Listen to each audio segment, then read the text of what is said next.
వందనాలు, కృతజ్ఞతాస్తుతులు చెల్లిస్తున్నాను.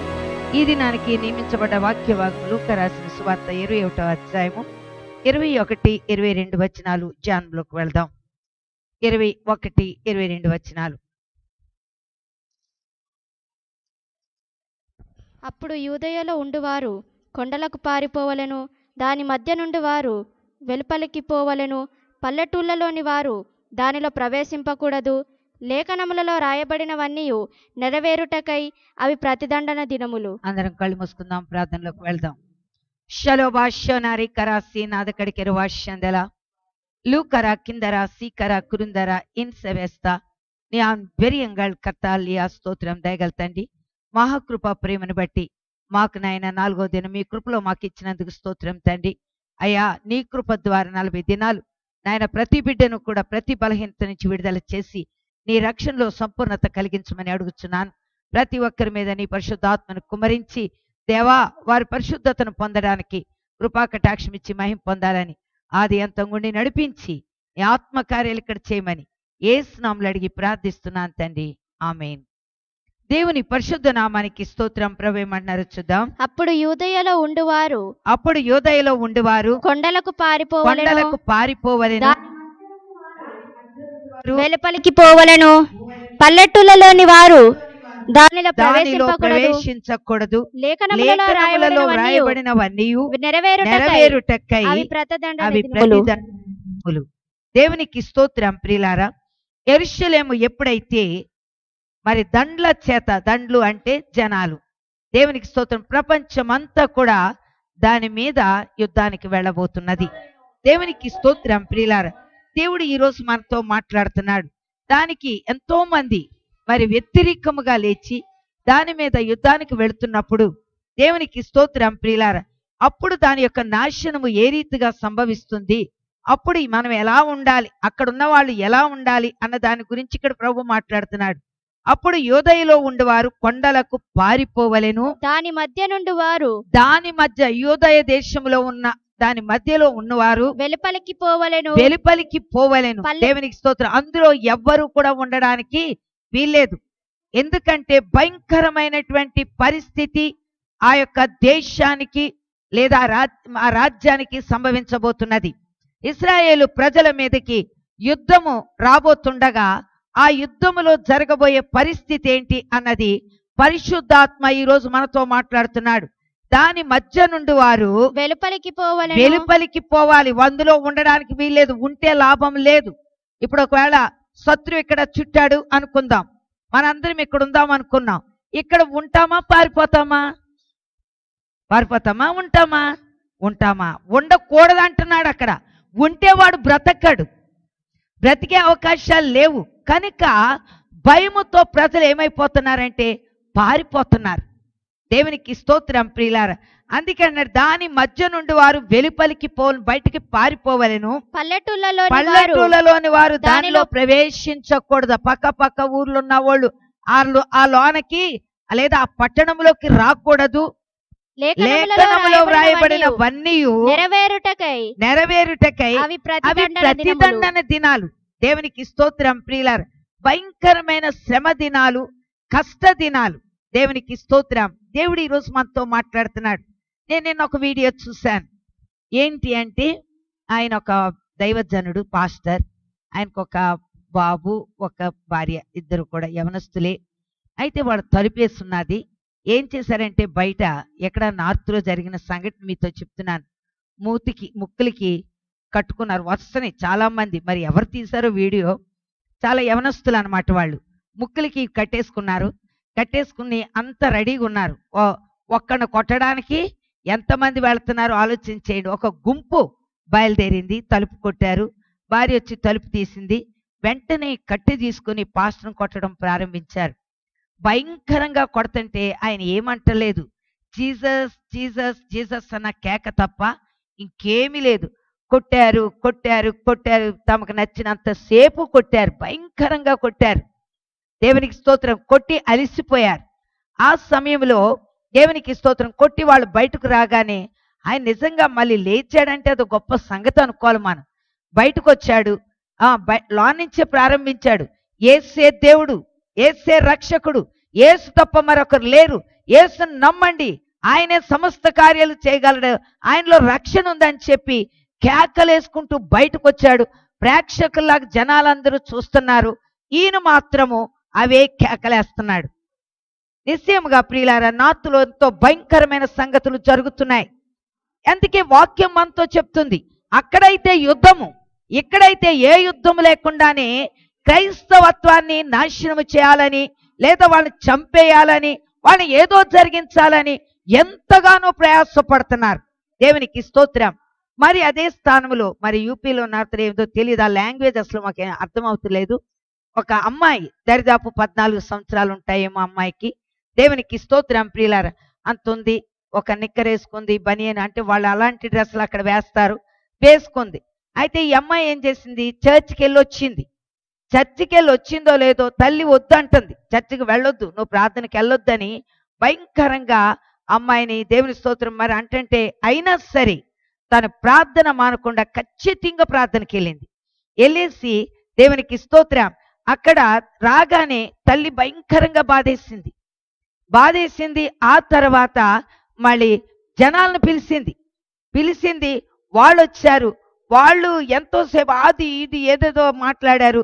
ఆ తర్వాత ఏం చేశారు, అమ్మాయిని మరి హింసించి ఆఖరికి కిరోసిన్ పోసేసి అమ్మాయిని కాల్చేశారు, చనిపోయింది. దేవునికి స్తోత్రం. ఒక్క మాటకు కూడా నేను యేసు నమ్మను అన్న మాట మాట్లాడలేదు. ఈరోజు మనం లోకాన్ని ప్రేమించి లోక ఆశలకు లొంగిపోయి లోకమే దేవుడు అనుకొని లోకానుసారంగా జీవిస్తూ ఎక్కడ దేవుని నువ్వు గనపరుస్తున్నావు? నీ ట్యాబుల్లో గనపరుస్తున్నావా, లేకపోతే మెసేజ్ల్లో గనపరుస్తున్నావా, దేనిలో గనపరుస్తున్నావు? ఈరోజు ప్రాణాలు అర్పిస్తున్నారు చిన్న చిన్న పిల్లలు. దేవునికి స్తోత్రం ప్రియులారా. మనం ఏదో ఒక వాక్యం పంపించి ఘనం అనుకుంటాం. ఎవరో వాక్యాలు పంపుతున్నారు ఈ మధ్య, దేవునికి స్తోత్రం. అది కాదు, అది ఎవడికో ఒకడు మాకు తెలిసినోడు పంపుకుంటావు అంతే. కానీ ఇది అలా కాదు, దేవుని కొరకు తమ ప్రాణాలు అర్పిస్తున్నారు. ఈరోజు నువ్వు ఆలోచించే. దేవునికి స్తోత్రం. మళ్ళీ ఇక్కడ ఆఫ్రికా కంట్రీలో చూశాను. దేవునికి స్తోత్రం ప్రియులారా, వాళ్ళని ఎంతకంటే వచ్చారు, కట్టెలతో కొట్టారు, ప్రేక్షకులు నిలబడుతున్నారు వాళ్ళని కొట్టడానికి. భయంకరంగా కొట్టారు. అందులోకి ఆఫ్రికన్స్ చాలా బలంగా ఉంటారు. దేవుని స్తోత్రం. అక్కడ ఉన్నటువంటి ఎండిపోయిన ఆకులు తీసుకొచ్చారు, మరి కిరోసిన్ అది ఇది పెట్టి ఏమంటాము అగ్గిపెట్టి కాల్చి, మళ్ళీ ఏదో మనం చూడండి, ఏదన్నా పామునో దేనో కాల్స్తే పారిపోతే అలా మళ్ళీ తీసుకొచ్చి ఆ మంటల్లో వేయటం, దాని మీద మళ్ళీ ఇవన్నీ ఆకులు వేసి మళ్ళీ కాల్చటం. నిజంగా ఆఖరికి అలాగే కాల్చి తమ ప్రాణాలు వదిలేశారు. ఈరోజు నా సహోదరి, ఎంత భయంకరమైన సంఘటన ఈ రోజే జరుగుతుంటే ఆనాడు ఏం జరగబోతుందో అన్నది ఇక్కడ చెప్తున్నారు. ప్రతీకార దినాల భయంకరమైన దినాలని వాక్యం చెప్తున్నది. దేవునికి స్తోత్రం ప్రియులారా. ఎందుకన్నాడు, అవి ప్రతిదండన దినములు కనుక ఎవరు కూడా ఆ పట్టణంలో ఉండకుండా పారిపోబోతున్నారు. దేవుని స్తోత్రం. పల్లెటూళ్ళ వాళ్ళు ఎవరు కూడా అందులోకి రావడానికి తెగించారు. అందుకే దేవుడు ఈరోజు మనతో మాట్లాడుతున్నాడు. దేవునికి స్తోత్రం. యూదయలో ఉండేవారు కొండలకు పారిపోవలెను, దాని మధ్యనున్న వారు వెలుపలికి పోవలెను. బయటికి పారిపోవాలంటే వెలుపలికి పోవలెను. పల్లెటూళ్ళలో వారు దానిలోకి రాకూడదు, ప్రవేశించకూడదు. లేఖనములలో రాయబడినవన్నీ నెరవేరుటకై అవి ప్రతిదండన దినాలు. దేవునికి స్తోత్రం. ఈ రోజు దేవుని వాక్యం అంతా చెప్తుంది. ఏదన్నా అంటే కొడతారేమో, తిడతారేమో, ఏమో ఎలాంటి పరిస్థితి అని భయపడుతున్నామే ఎంతమంది. ఈరోజు ఒకసారి ఆలోచన చేయండి. అందుకే హింసలు అంటాడు. హింస అంటే మామూలు అని కాదది. దేవునికి స్తోత్రం. భయంకరమైన పరిస్థితి అది.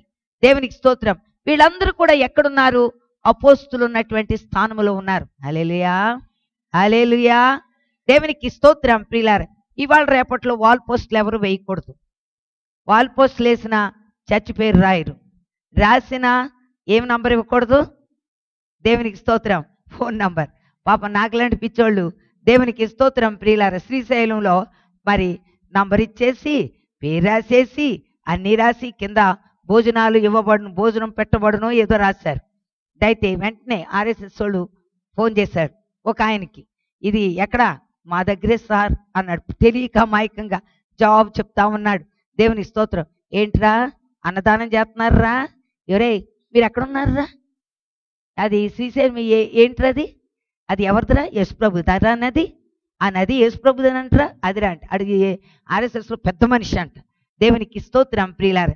ఈ రండ్రా ఎవడొస్తాడో, మీరు 8,000 తీసుకొస్తారు రండ్రా, మీ సంగతి చూస్తాను. ఈ రకంగా దేవునికి స్తోత్రం ప్రియులారా. ఇటువంటి భయంకరమైన హింసలు ఇప్పుడు క్రైస్తవులు అందరూ సుఖంగా ఉన్నారని మీరు అనుకుంటున్నారేమో. ఆయా ప్రకారంగా ఎక్కడెక్కడ జరగాలో అన్నీ జరుగుతూనే ఉన్నాయి. దేవునికి స్తోత్రం ప్రియులారా. ఈరోజు కృపను బట్టి ఇంకా మనం ఇక్కడ ఉన్నాం. ఆయన దయతో ఇంకా మనం వాక్యం చెప్పుకోగలుగుతున్నాం. ఇది కేవలం ఆయన కృప అయి ఉన్నది. దేవునికి స్తోత్రం ప్రియులారా. ఈరోజు దేవుడు మనతో మాట్లాడుతూ వస్తున్నాడు. దేవుని స్తోత్రం. మత్తయి రాసిన సువార్త 1వ అధ్యాయం 23వ వచనంలో ఏముందో చూద్దాం. మత్తయి రాసిన సువార్త 1వ అధ్యాయం 23వ వచనం. ప్రభువు తన ప్రవక్త ద్వారా పలికిన మాట నెరవేరునట్లు ఇదంతయు జరిగెను. ఇమ్మానుయేలను పేరునకు భాషాంతరమున దేవుడు మనకు తోడని అర్థం. దేవునికి స్తోత్రం ప్రియులారా. ఏమంటున్నాడు ఇక్కడ? ప్రభు తన ప్రవక్త ద్వారా పలికిన మాట నెరవేరునట్లు ఇదంతయు జరిగెను. ఇమ్మానుయేలను పేరునకు భాషాంతరమున దేవుడు మనకు తోడని అర్థము. దేవునికి స్తోత్రం. ఆనాటి ఇమ్మానుయేలు ఎవరికి తోడుగా ఉన్నాడు? దేవునికి స్తోత్రం. ఎవరు హింసించబడుతున్నారో, ఎవరు అవమానాలు పాలవుతున్నారో, ఎవరు దేవుని నిమిత్తములో భయంకరమైన స్థితిలో అనుభవిస్తున్నారో వారికి ఎవరు తోడున్నారు? యేసు తోడుకున్నాడు. హల్లెలూయా. ఇప్పుడు 3 వ్యక్తుల్ని ఆఫ్రికాలో మరి చెత్తంతా వేసి, ఎండిపోయిన అవన్నీ వేసి కాల్చి చంపుతుంటే ఎవరు వారికి సామాన్యమైన వారు ఎవరూ లేరు. లేదా వాళ్ళ తల్లిదండ్రులు లేరు, అన్నదమ్ములు లేరు, అక్కడ అక్క చెల్లెండ్రులు లేరు, ఎవ్వరూ లేరు. అందరూ ప్రేక్షకుల్లాగా ఇలా చూస్తున్నారు అంతే. కానీ వాళ్ళకొక సినిమా నడుస్తున్నట్టుగా వాళ్ళని తీసుకురావడం, మంటలో వేయటం, వాళ్ళ మీద మళ్ళీ చెత్త వేయటం, కాల్చటం, భయంకరమైనటువంటి శ్రమ పెడుతుంటే ఎవరు తోడు? అందుకే యేసు ప్రభుకి ఏం పేరు వచ్చింది? ఇమ్మానుయేలు, దేవుడు మీకు తోడు. ఆ బిడ్డ 14-15 సంవత్సరాల బిడ్డ, ఆ బిడ్డని కాల్చి చంపుతుంటే ఎవరు తోడు? తల్లొచ్చిందా? తండ్రి వచ్చాడా? ఎవరు తోడు? దేవునికి స్తోత్రం ప్రియులారా. జాగ్రత్త. ఈరోజు వాక్యం మనతో చెప్తుంది, ఎవరికి వారే నిలబడే సమయం ఇది. ఎవరు నీకు తోడు రారు, ఎవరు నీ కొరకు ప్రాణం పెట్టరు, ఎవరు నిన్ను ఆదుకునే పరిస్థితి కాదది. అందుకే వాక్యం ఈరోజు మనతో మాట్లాడుతుంది. దేవుడు చెప్పిన మాట నెరవేర్చడానికి. దేవునికి స్తోత్రం. ఆయనకి ఏమని పేరు పెట్టారు? ఇమ్మానుయేలు. దేవుడు ఆ సమయంలో దేవుడు అక్కడ తోడుగా ఉండి వారిని నడిపించినట్లుగా వాక్యం మనకి హెచ్చరిక చేస్తున్నది. నిశ్చయముగా వారికి ఆయన తోడుగుండే ఆ శ్రమల్లో. దేవుని స్తోత్రం. షడ్రకు మేషకు అబేద్నెగోల్ని కాలుస్తున్న సమయంలో లేదా నిప్పుల్లో వేసేసినప్పుడు ఎవరాలకు తోడుగున్నారు? దేవుడే. లేకపోతే వారు సహించలేరు. అట్లా కాలుస్తున్నప్పుడు వారు సహించలేరు, భరించలేరు. దేవునికి స్తోత్రం ప్రియులారా. దేవుడు తోడుగా ఉంటేనే దాన్ని వాళ్ళు సహించగలుగుతారు.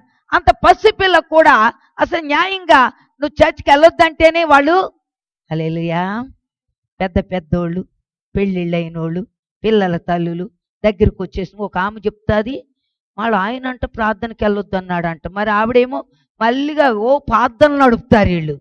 నడాలు అడ్డంగేసి ఒక్కొక్క దాన్ని ముక్కలు కోయాలి. బాగా లోకానికి అలవాటు అయిపోయి, లోక ఆశలకు అలవాటు అయిపోయి, వెధవేషాలకు అలవాటు అయిపోయి ఆటలకి మాత్రం మొగుళ్ళు పంపుతున్నారు, కానీ ప్రార్థనకు రావద్దు అంటున్నారంట. సిగ్గుమాలిన జల్లారా అంటున్నాడు. సిగ్గుమాలిన వాళ్ళారా, కాలము గతించిపోతుంది, పొట్టులాగా అయిపోతుంది అంటున్నాడు. ఈరోజు దీనికి తెగించవు, వేష్యాలకు తెగిస్తావు, వేశ్యక్రియలకు తెగిస్తావు. ఈరోజు ప్రాణం పెట్టడానికి ఎవరు? ఇలాంటి పనికి మాలిన వాళ్ళు దేవునికి అవసరమా? అవసరం లేదంటున్నాడు. ఈరోజు ప్రాణం పెట్టేవాడు కావాలి. ఇది ఆఖరి గడియ. దేవునికి స్తోత్రం. పనికిరాని విషయాలకు వెళ్ళేటటువంటి ప్రతి ఒక్కరితో దేవుడు ఈరోజు మాట్లాడుతున్నాడు. దేవునికి స్తోత్రం ప్రియులారా. నేను ప్రభువా నీ కొరకు నేనున్నాననేవాడు ఎవరైనా ఉన్నారా? ఈరోజు దేవుడు పిలుస్తూ మాట్లాడుతున్నాడు.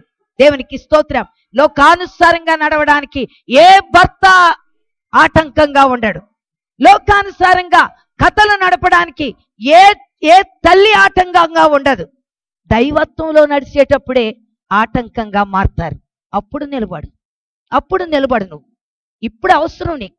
దేవునికి స్తోత్రం ప్రియులారా.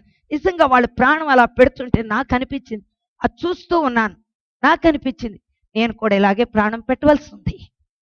ఒకవేళ అలాంటి స్థితి వస్తే నాకు కూడా ఇదే ధైర్యం నువ్వు ఇస్తావు ప్రభువా. నిశ్చయంగా పరిశుద్ధాత్మ మనకు తోడుగా లేకపోతే అంత ధైర్యం మనం చేయలేం. మీరు లోకానుసారంగా కాదు, దైవానుసారంగా రండి. లోకానుసారంగా మంచితనము, లోకానుసారంగా గొప్పతనము, లోకానుసారంగా జీవితము ఇది పరలోక రాజ్యానికి వెళ్ళదని నిశ్చయంగా వాక్యం చెప్తుంది. ఆ ద్వారం మూసాక ఎక్కడి నుంచి వచ్చారు జనాలు? ఏంటి ఇవే స్థితిలో నుంచి రావాలి. మరి అప్పుడు ఎలా వస్తావు నువ్వు? ఆలోచన చేసుకోమని వాక్యం చెప్తుంది. 2వ అధ్యాయం 15వ వచనం చూద్దాం. అప్పుడు అతడు లేచి రాత్రి వేళ శిశువును తల్లిని తోడుకొని ఐగుప్తునకు వెళ్లి ఐగుప్తులో నుండి నా కుమారుని పిలిచితిని అని ప్రవక్త ద్వారా ప్రభు సెలవిచ్చిన దేవునికి స్తోత్రం. ఐగుప్తునకు వెళ్ళి ఐగుప్తులో నుండి రాత్రి వేళ శిశువును తల్లిని తోడుకొని ఐగుప్తునకు వెళ్ళి ఐగుప్తులో నుండి నా కుమారుని పిలిచితిని అని ప్రవక్త ద్వారా ప్రభు సెలవిచ్చిన మాట నెరవేర్చబడినట్లు హేరోదు మరణము వరకు అక్కడుండెను. దేవునికి స్తోత్రం ప్రియులారా. ఐగుప్తు నుండి నిన్ను నన్ను పిలిచాడు. దేవునికి స్తోత్రం. నిన్ను నన్ను పిలిచిన దేవుడు మనకి తోడుగా ఉండడా? నిశ్చయముగా తోడుగా ఉంటాడు. దేవునికి స్తోత్రం ప్రియులారా. అందుకే ఇక్కడ దేవుని యొక్క వాక్యం చెప్తూ ఉన్నది. దేవుని స్తోత్రం ప్రియులారా. ఐగుప్తుకు వెళ్ళి ఐగుప్తులో నుండి నా కుమారుని పిలిచి తిని. దేవుని స్తోత్రం. ఐగుప్తు అంటే ఏంటి? ఈరోజు మనం చూస్తూ వస్తున్నాం. దేవునికి స్తోత్రం. మనమందరం కూడా ఐగుప్తులో ఉన్నటువంటి వారమే. కాబట్టి ఈ రోజు దేవుడు మనల్ని ఎక్కడి నుంచి పిలుస్తున్నాడు? అక్కడ నుండే పిలుస్తున్నాడు. దేవునికి స్తోత్రం. ఈరోజు నీవు నేను కూడా దేవునికి సంపూర్ణ సమర్పణ కలిగి ఉండాలని దేవుడు మనల్ని కోరుకుంటున్నాడు. దేవునికి స్తోత్రం. ఈ సంపూర్ణ సమర్పణ కాదని చెప్పింది. ఇవన్నీ ముక్కులు మూతులన్నీ తీసేసి మిగిలిన క్రియలన్నీ జరిగిస్తాం. ఒక్కటి మాత్రం ఏంటంటే అందరికీ కనబడ్డట్టుగా ఇది కనబడుతుంది. అసలైనదేది మన దగ్గర లేదు. అదే దేవుని వాక్యం ఈరోజు మనతో మాట్లాడుతూ వస్తున్నది. దేవునికి స్తోత్రం. 23 ఏమున్నది? అయితే అర్కేలాయు తన తండ్రి అయిన హేరోదునకు ప్రతిగా యూదయా దేశము ఏలుచున్నాడని విని అక్కడికి వెళ్ళవెరిచి స్వప్నమందు దేవుని చేత బోధింపబడిన వాడై గలిలియా ప్రాంతములకు వెళ్లి నజరేతను ఊరికి వచ్చి అక్కడ కాపురం ఉండెను. ఆయన నజరేయుడు అనబడునని ప్రవక్తలు చెప్పిన మాట నెరవేరునట్లు. దేవునికి స్తోత్రం ప్రియులారా. మన పక్షములో దేవుని చిత్తము ఏ రీతిగా నెరవేర్చబడి ఉన్నదో తప్పకుండా ఆ రీతిగానే నెరవేర్చబడబోతున్నది. ఇప్పుడు ఆ సమయంలో ఆయన ఈ భూలోకానికి మరి దేవునికి స్తోత్రం ప్రాణం పెట్టవలసి ఉంది. కాబట్టి ఆయన్ని తప్పించినప్పటికీ తర్వాత మన నిమిత్తంలో ఆయన ఏం చేశాడు? అందుకే రక్తము కారునంత మట్టుకు. దేవునికి స్తోత్రం ప్రియులారా. రక్తము కారునంత మట్టుకు కూడా మనం ఆయన కొరకు నిలబడాలని వాక్యం మనకి హెచ్చరిక చేస్తూ ఉన్నది. దేవునికి స్తోత్రం. చూద్దాం. లూకా 18వ అధ్యాయం 7-8 వచనాలు చూద్దాం. లూకా 18:7-8 వచనాలు. దేవుడు తాను ఏర్పరచుకొనిన వారు దివారాత్రులు తను గూర్చి మొరపెట్టుకొనుచుండగా వారికి న్యాయము తీర్చడా? ఆయన వారికి త్వరగా న్యాయము తీర్చును. వారి విషయమే గదా ఆయన దీర్ఘశాంతము చూపుచున్నాడని మీతో చెప్పుచున్నాను. దేవునికి స్తోత్రం ప్రియులారా. దేవుడు ఈ రోజు మనతో మాట్లాడుతున్నాడు. ఏమంటున్నాడు? దేవుడు తాను ఏర్పరచుకొనిన వారు దివారాత్రులు తన్ను గూర్చి మొరపెట్టినప్పుడు వారికి న్యాయము తీర్చడా? ఆయన వారికి త్వరగా న్యాయం తీర్చును. వారి విషయమే కదా ఆయన దీర్ఘశాంతము చూపుచున్నాడని మీతో చెప్పుచున్నాను. దేవునికి స్తోత్రం ప్రియులారా. నిశ్చయముగా దేవుని వాక్యం మనతో మాట్లాడుతుంది. ఇప్పుడు దేవుని సన్నిధిలో మనము మొర పెట్టాలి అని చెప్తున్నాడు. దివారాత్రులు. హల్లెలూయా. దేవునికి స్తోత్రం. వచ్చేసి మోకాళ్ళలోనేసి చాలా అలసిపోయాను ప్రభువా, లోకంలో బాగా తిరిగేసి వచ్చాను, అంతా అయిపోయింది, స్తోత్రం నాయన, స్తోత్రం తండ్రి, అయ్యా నిద్ర వస్తుంది, పొద్దున్న చేసుకుంటాను, పడుకుని లేదు. ఇక్కడ ఏమంటున్నాడు అంటే నువ్వు లోకాన్ని గురించి తిరిగి లోకాన్ని గురించి అలసిపోతే దేవుని లెక్కల్లోకి ఏమాత్రం కూడా లెక్కలోకి రాదది. ఎందుకంటే లోకానికి దేవునికి ఏమాత్రం కూడా పొత్తు కుదరదు. హల్లెలూయా, హల్లెలూయా. దేవునికి స్తోత్రం ప్రియులారా. దేవుని సమయాన్ని దొంగిలించుకుని నీ ఇష్టానుసారంగా ఆ సమయాన్ని వ్యర్థపుచ్చుకుని లోకానుసారంగా నడుచుకుని వెళ్తూ నువ్వు దేవుని పనిని అశ్రద్ధ చేయడానికి వీల్లేదు. అందుకే ఇర్మియా గ్రంథంలో ఒక మాట అంటాడు, యెహోవా కార్యములు అశ్రద్ధగా చేయువాడు శాపగ్రస్తుడు. సమయం ఉన్నప్పుడు ఏం చేస్తున్నాం మనం? నిన్న మనం చూసాం, సమయం ఉండగానే మీరు ఆయన దగ్గరికి రమ్మని పిలుస్తున్నాడు. అయితే సమయం ఉన్నప్పుడు ఏం చేస్తున్నాము? లోకానుసారంగా లోకానికి మన సమయాన్ని ఇస్తున్నాం. దేవునికి స్తోత్రం. ఎవరేమనుకుంటారో ఏంటో లోకాన్ని పెట్టి. అయితే దేవుడు వాక్యం చెప్తుంది అది ఆయన చూడటం లేదు. ఆయన నిమిత్తములు ఏమంటున్నాడు ఇక్కడ? దేవుడు తాను ఏర్పరచుకొనిన వారు దివారాత్రులు దివారాత్రులు తన్ను గూర్చి మొర్ర పెట్టుకొని చుండగా వారికి న్యాయము తీర్చడా. హల్లెలూయా. తర్వాత ఆయన వారికి త్వరగా న్యాయం తీర్చును, వారి విషయమే కదా ఆయన దీర్ఘశాంతము చూపుచున్నాడని మీతో చెప్పుచున్నాను. ఆయనను మనుష్య కుమారుడు వచ్చినప్పుడు ఆయన భూమి మీద విశ్వాసము కనుగొనునా. చూడండి, దేవునికి స్తోత్రం. నిజంగా నార్త్ లో అలాంటి జరగటం గొప్ప కార్యం అది. కానీ మన సౌత్ లో అయితే ఒక్కళ్ళు కూడా విశ్వాసులు ఉండరు. కారణం ఏంటో తెలుసా? మనం ఎక్కడున్నాం? ఇంకా ఐగుప్తులోనే ఉన్నాం. ఇంకా మనలో మారు మనసు అన్నది, సరైన మార్గం అన్నది మన జీవితంలో ఇంకా లేదు. అందుకే దేవుని దగ్గర మనం మొరపెట్టాలి అంటే మనకి మాత్రం కూడా మనసు రావటం లేదు. దేవునికి స్తోత్రం ప్రియులారా.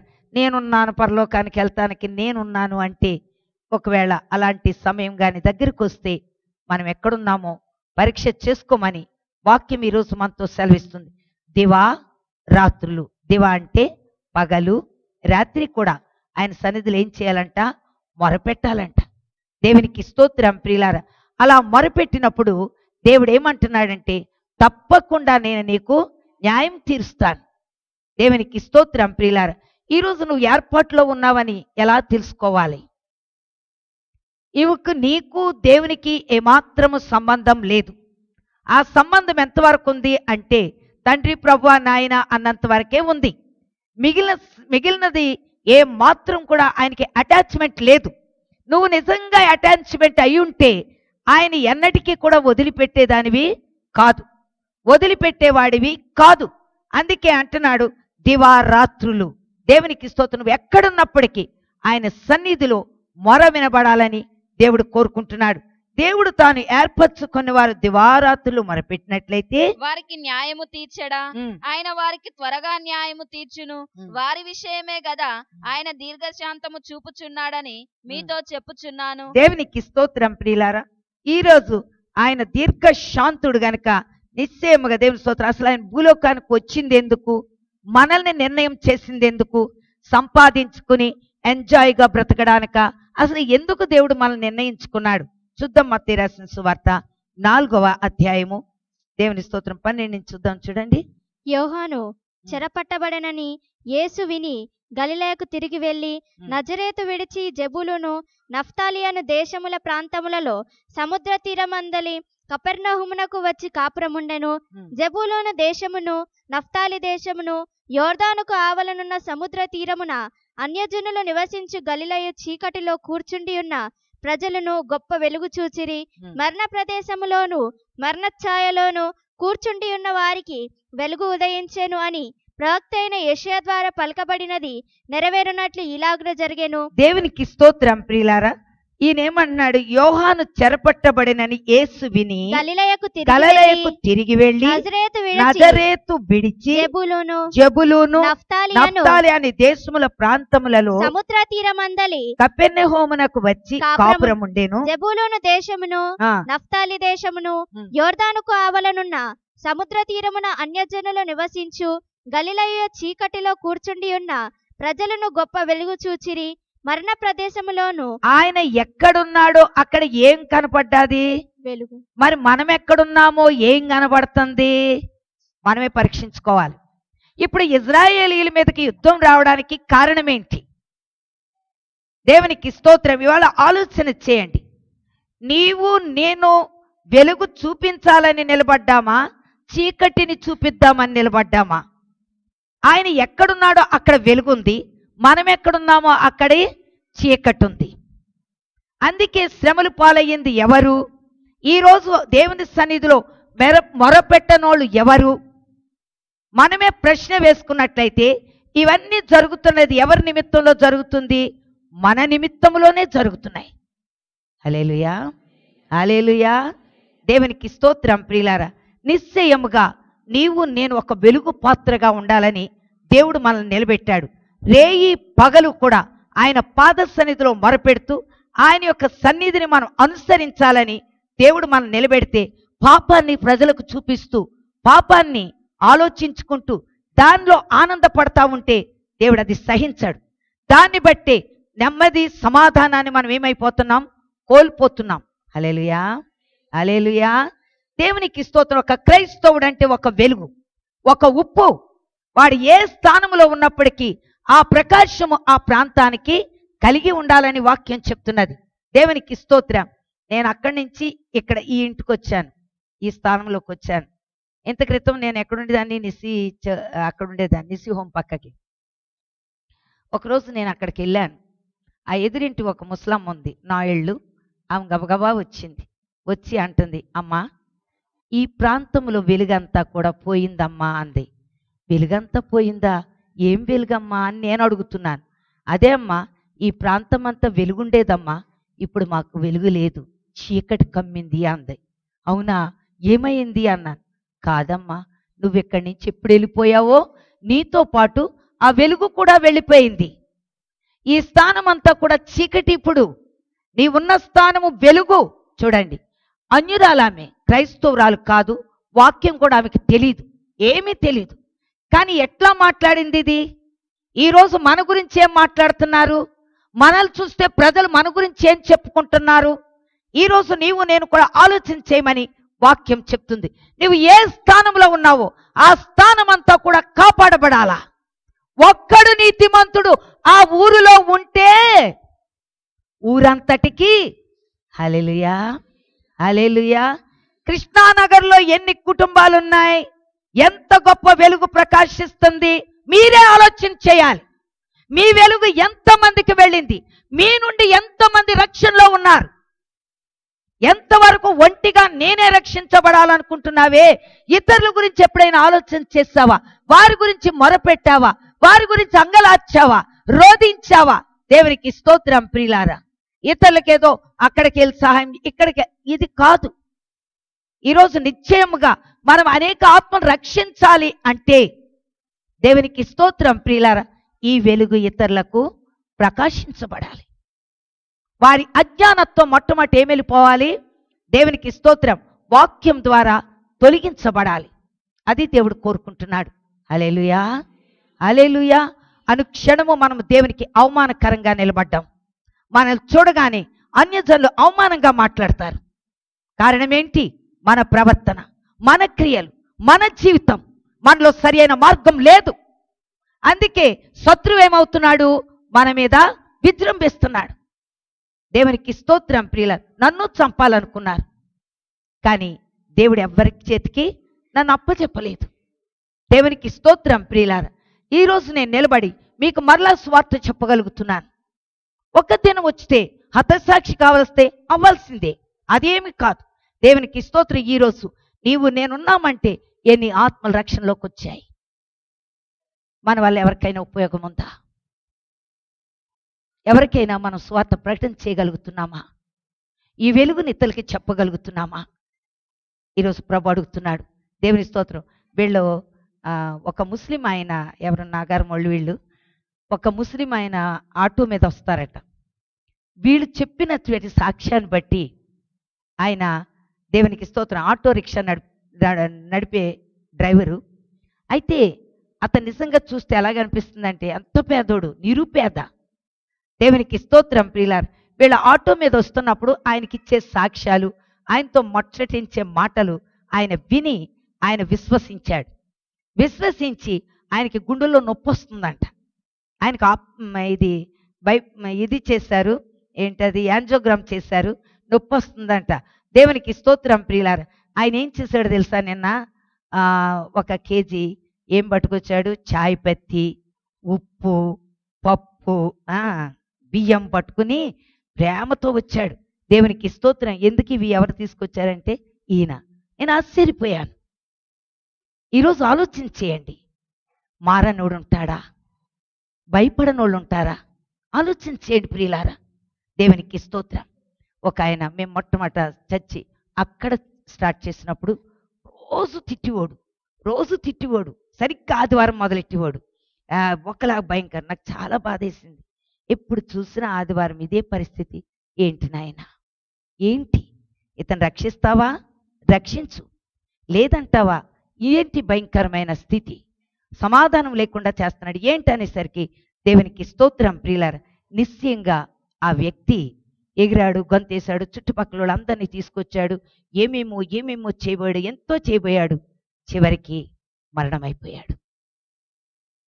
తన కూతురు ఇంటికి వెళ్ళాడు, అక్కడే మరణమయ్యాడు. ఆ శవం కూడా ఇక్కడికి రాలేదు. దేవునికి స్తోత్రం.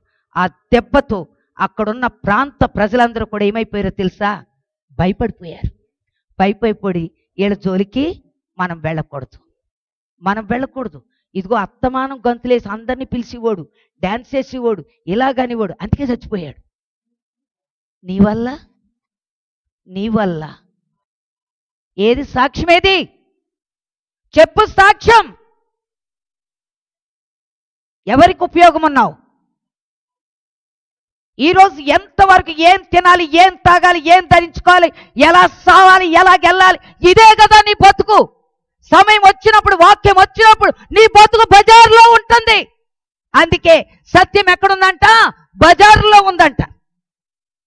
ఈరోజు నీ దగ్గర లేదు. సోదరి సహోదరుడా, ఇప్పటికైనా సమయం మించిపోలేదు. ఇప్పుడైనా నువ్వు నిలబడి నడుము కట్టుకోమని వాక్యం చెప్తున్నది. ఇజ్రాయేలు ప్రజలు ఎవరికి ఉపయోగం లేకుండా పోయారు. పాపం అధికమైపోయింది, పనికిరాని క్రియలు అధికమైపోయినాయి. దేవుడు తన స్వాస్యాన్ని, తన ఆనంద దేశాన్ని ఎవరికి అప్పచెప్తున్నాడు? ఇప్పుడు అన్యులకు అప్పచెప్తున్నాడు. హల్లెలూయా, హల్లెలూయా. ఈరోజు నీతో నాతో కూడా దేవుడు మాట్లాడుతున్నాడు. దేవుని స్తోత్రం. చూద్దాం. యెషయా 34:8 చూద్దాం. యెషయా 34:8. అది యెహోవా ప్రతిదండన చేయు దినము, సియోను వ్యాజ్యమును గూర్చిన ప్రతికార సంవత్సరము. దేవునికి స్తోత్రం ప్రియులారా. ఏమంటున్నాడు దేవుడు? అది యెహోవా ప్రతిదండన చేయు దినము, సియోను వ్యాజ్యమును గూర్చి ప్రతికార సంవత్సరము. దేవునికి స్తోత్రం. దేవుడు ఈరోజు మనతో మాట్లాడుతున్నాడు. దేవునికి స్తోత్రం. అవి ఏం దినాలంట? హల్లెలూయా. దేవునికి స్తోత్రం. ప్రతికార దినాలు అని చెప్తున్నాడు. దేవునికి స్తోత్రం ప్రియులారా. ప్రతిదండన చేయు దినములు, సియోను వ్యాజ్యమును కూర్చిన ప్రతికార సంవత్సరము. దేవునికి స్తోత్రం. ఈరోజు సియోను, దేవునికి స్తోత్రం, నీకు నాకు కూడా ప్రతికారము రాబోతున్నది. అందుకే వాక్యం ఈరోజు మనతో మాట్లాడుతుంది. దేవునికి స్తోత్రం ప్రియులారా. సంపూర్ణత కలగబోతున్నది. నేను చూశాను 1 మిలియన్ కన్నా ఎక్కువ జనాన్ని, క్రైస్తవులను, ఇప్పుడు ట్రంప్ ఏ దేశాలైతే వద్దన్నాడో ఆ దేశాల వాళ్ళు చంపేశారు. మిలియన్కి ఎక్కువ క్రైస్తవులను. అందుకే ట్రంప్ మనసు ఎట్లుందంటే ఎలాగైనా ప్రతీకారం తీర్చుకోవాలి. దేవుని స్తోత్రం. ప్రతీకారం తీర్చేవాడు దేవుడే. మనం తీర్చుకక్కర్లేదు. మనం చేయవలసిందేంటి? దివారాత్రులు ప్రార్థన చేయాలి. దేవుని స్తోత్రం. ట్రంప్ చూపిస్తున్నాడు తన బైబిలు. అదంట వాళ్ళమ్మ ఈయనకిచ్చిందంట. ఆయన పేరు రాసి కొనిచ్చిందంట. ఆ బైబిల్ ఎంత బాగా దాచుకున్నాడంటే ఇప్పుడే అది ఉన్నట్టుగా ఉంది. అది అంత దాచుకుని చెప్తున్నాడు, ఇది నా అమ్మ కొనిచ్చినటువంటి బైబిలు. నా అమ్మ నాకు ఇది ఇచ్చింది, దీంతో నడవమన్నది. దేవునికి స్తోత్రం ప్రియులారా. అతనికి ఎంత, వాళ్ళ అమ్మ మాట మీద ఎంత ఇది ఉందో చూడండి. ఈరోజు నా సహోదరుడా, అతను వాళ్ళ అమ్మ మాటనే అంత మన్నించి తన ప్రజలను ప్రేమిస్తున్నాడు మోషేలాగా. మరి మన దగ్గర ఉన్నటువంటి వారిని మనమేం ప్రేమిస్తున్నాం? ప్రేమ అంటే ఏంటి? ముద్దెట్టుకుంటే ప్రేమ, లేకపోతే పట్టుకెళ్ళి డబ్బులు ఇస్తే ప్రేమ, పైనుంచి కింద దాకా చూస్తే ప్రేమ, కూడా చెయ్యేసి వెళ్ళిపోతే ప్రేమ? ఏది ప్రేమ? ఎక్కడుంది నీ ప్రేమ? ఆత్మను రక్షించలే నువ్వు ప్రేమిస్తామని చెప్తున్నావు. ఈరోజు దేవుడు చెప్తున్నాడు, ప్రేమ అనేది దేవుని మీద ఉండాలి. దేవుని ప్రేమించినట్లయితే మనుషులను నువ్వు ప్రేమించగలుగుతావు. మనుషుల్ని ప్రేమించినైతే నరకాన్ని నుంచి వారిని బయటకు లాగుతావు, వారికి సాక్షిగా నిలబడతావు. ఈరోజు దేవుని వాక్యం అదే చెప్తుంది. అదే ప్రేమ. ఆ ప్రేమే భార్యాభర్తల ప్రేమ చివరి దాకా ఉండకపోవచ్చు, తల్లిదండ్రుల ప్రేమ ఉండకపోవచ్చు. ఇప్పుడు ఒక కన్న తల్లి తన బిడ్డని మరణానికి అప్పచెప్పింది. అవి ప్రేమలు కాదు. దేవుని ప్రేమ మనలోకి రావాలని కోరుకుంటున్నాడు. అగాపే. ఈ ప్రేమ నీలో ఉంటే ఒక్క ఆత్మ కూడా నష్టపోదు. ఈ ప్రేమ నీలో లేదు కనుక ఎన్నో ఆత్మలు నాశనం అవడానికి మూల కారణమయ్యింది. మన ద్వారా నష్టం కలుగుతుంది కనుక మనలాంటి వాళ్ళు బ్రతికినా ఒకటే, సచ్చినా ఒకటే అని దేవుడు తన యొక్క ప్రతీకారాన్ని తీర్చుకోవడానికి ఇష్టపడుతున్నాడు. దేవునికి స్తోత్రం. ప్రియులారా, 63వ అధ్యాయం 4వ వచనం చూద్దాం. 63:4. పగ తీర్చుకొను దినము నా మనస్సునకు వచ్చెను, పగ తీర్చుకొను దినము నా మనస్సునకు వచ్చెను, విముక్తి చేయదగిన సంవత్సరము విముక్తి చేయదగిన సంవత్సరము వచ్చి ఉండెను. దేవునికి స్తోత్రం. ప్రియులారా, పగ తీర్చుకొను దినము నా మనస్సునకు వచ్చింది. విముక్తి చేయగ పాపం అనేది భయంకరంగా పెరిగిపోయి, దేవునికి స్తోత్రం. ప్రియులారా, ఆ పాపాన్ని అణచడానికి ఒక్కడు కూడా ముందుకు రాలేకపోతున్నాడు. అందుకనే ఈ భయంకరమైన పాపాన్ని బట్టి దేవుడు ప్రతీకారం చేయడానికి ఇష్టపడుతున్నాడు. దేవుడు అదే మాట్లాడుతున్నాడు. ఏమన్నాడు? విముక్తి చేయదగిన సంవత్సరము వచ్చి ఉండెను, పగ తీర్చుకొను దినము నా మనసునకు వచ్చెను. ఎవరిని విముక్తి చేయబోతున్నాడు? దేవునికి స్తోత్రం. ప్రియులారా, ఈరోజు ఆలోచన చేయండి. నీవు నేను కూడా ఏం జరిగిస్తున్నాం? అందుకే వాక్యం మనతో చెప్తుంది, నడుము కట్టుకోవలసిన కాలంలో ఏం చేస్తున్నాం మనం? దేవునికి స్తోత్రం. మనం నడుము కట్టుకోలేకపోతున్నాం. అందుకే దేవుని ఉగ్రత మన మీద ఉంది. నిన్ను నన్ను రక్షించినందుకు ఏంటి ఉపయోగం? ఏం లాభం? అందుకే దేవుడు మనతో ఈరోజు మాట్లాడుతున్నాడు. క్రైస్తవుడికి కూడా క్రైస్తవత్వము తెలియని కాలంలో జీవిస్తున్నాం మనం. కాబట్టి ఈరోజు నీవు నేను కూడా జాగ్రత్త అని దేవుడు చెప్తున్నాడు. 62:12 ఏముందో చూద్దాం.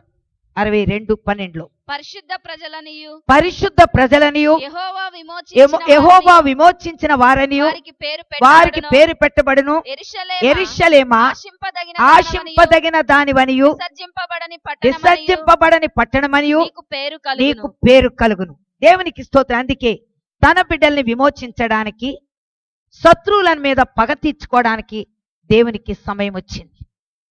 ఆ సమయ కాలంలో శత్రువుల మీద పగ తీర్చుకోబోతున్నాడు, వీరిని విమోచించబోతున్నాడు. దేవునికి స్తోత్రం. అందుకే దేని వాక్యం మనతో చెప్తున్నది, పరిశుద్ధ ప్రజలని. ఇప్పుడు మనం పరిశుద్ధులమైతేనే తప్ప ఆయన మనల్ని విమోచించాడు. ఇప్పుడు మనం పరిశుద్ధతను నింపుకోవాలి, పవిత్రత ధరించుకోవాలి. దేవునికి స్తోత్రం. ఎంతవరకు ఎంజాయ్ చేస్తావు?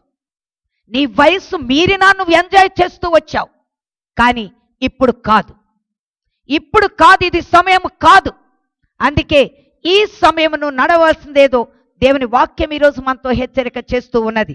దేవునికి స్తోత్రం. హోషేయ 9వ అధ్యాయం 7వ వచనం చూద్దాం. హోషేయ 9వ అధ్యాయం. శిక్షా దినములు వచ్చేయున్నవి, ప్రతికార దినములు వచ్చేయున్నవి. తాము చేసిన విస్తారమైన దోషమును, తాము చూపిన విశేషమైన పగను ఎరిగిన వారై తమ ప్రవక్తలు అవివేకులనియు దురాత్మననుసరించిన వారు వెర్రివారనియు ఇశ్రాయేలు వారు తెలుసుకొందురు. దేవునికి స్తోత్రం. శిక్షా దినములు వచ్చేయున్నవి, ప్రతికార దినములు వచ్చేయున్నవి. తాము చేసిన విస్తారమైన దోషమును, తాము చూపిన విశేషమైన పగను ఎరిగిన వారై తమ ప్రవక్తలు అవివేకులనియు ఆత్మను, దురాత్మ కాదు గాని ఆ ఆత్మను అనుసరించిన వారు వెర్రివారనియు ఇశ్రాయేలు వారు తెలుసుకొందురు. దేవునికి స్తోత్రం. ప్రియులారా, ఆ అవివేకపు ఆత్మను అనుసరించినటువంటి వారు వెర్రివారని ఇశ్రాయేలు ప్రజలు తెలుసుకోబోతున్నారు. హల్లెలూయా. హల్లెలూయా. దేవునికి స్తోత్రం ప్రియులారా. ఈ రోజు దేవుడు మనతో మాట్లాడుతూ వస్తున్నాడు. దేవునికి స్తోత్రం. నీవు నేను కూడా ప్రతి పాపం నుండి కూడా ఇప్పుడేం కావాలంట? విడుదల కావాలి. ప్రతి పాపం నుంచి విడుదలైతేనే నీవు నేను కూడా తప్పించుకుంటాం. లేనట్లయితే తప్పనిసరిగా ఆ శిక్షలోకి మనము రాబోతున్నాం. అందుకే వాక్యం మనకి హెచ్చరిక చేస్తూ ఉన్నది. దేవునికి స్తోత్రం. ఇప్పుడు జరుగుతున్నది, ఇప్పుడు ISIS వాళ్ళు చేసినా కూడా అది కూడా యుద్ధమే. అది హోలీ వార్ అంటారు. దేవునికి స్తోత్రం. థర్డ్ వరల్డ్ వార్ వాళ్ళ నుంచి స్టార్ట్ అయింది. అలాగే స్టార్ట్ అయ్యి చివరికి ఇప్పుడు లాస్ట్కి ఎక్కడికి వెళ్తుంది? ఇజ్రాయేలు మీదకి అది వెళ్తాది. కాబట్టి దాని సమయం చాలా దగ్గరగా ఉంది.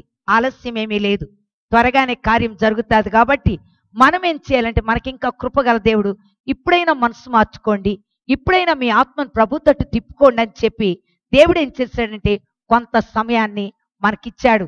దాన్ని బట్టి మనం ఆయనకి కృతజ్ఞతలు చెల్లించవలసిన వారిగా ఉన్నాం. దేవుని స్తోత్రం. లూకా 17:26 నుండి చూద్దాం. లూకా. నోవాహు దినములలో జరిగినట్టు మనుష్య కుమారుని దినములలోనూ జరుగును.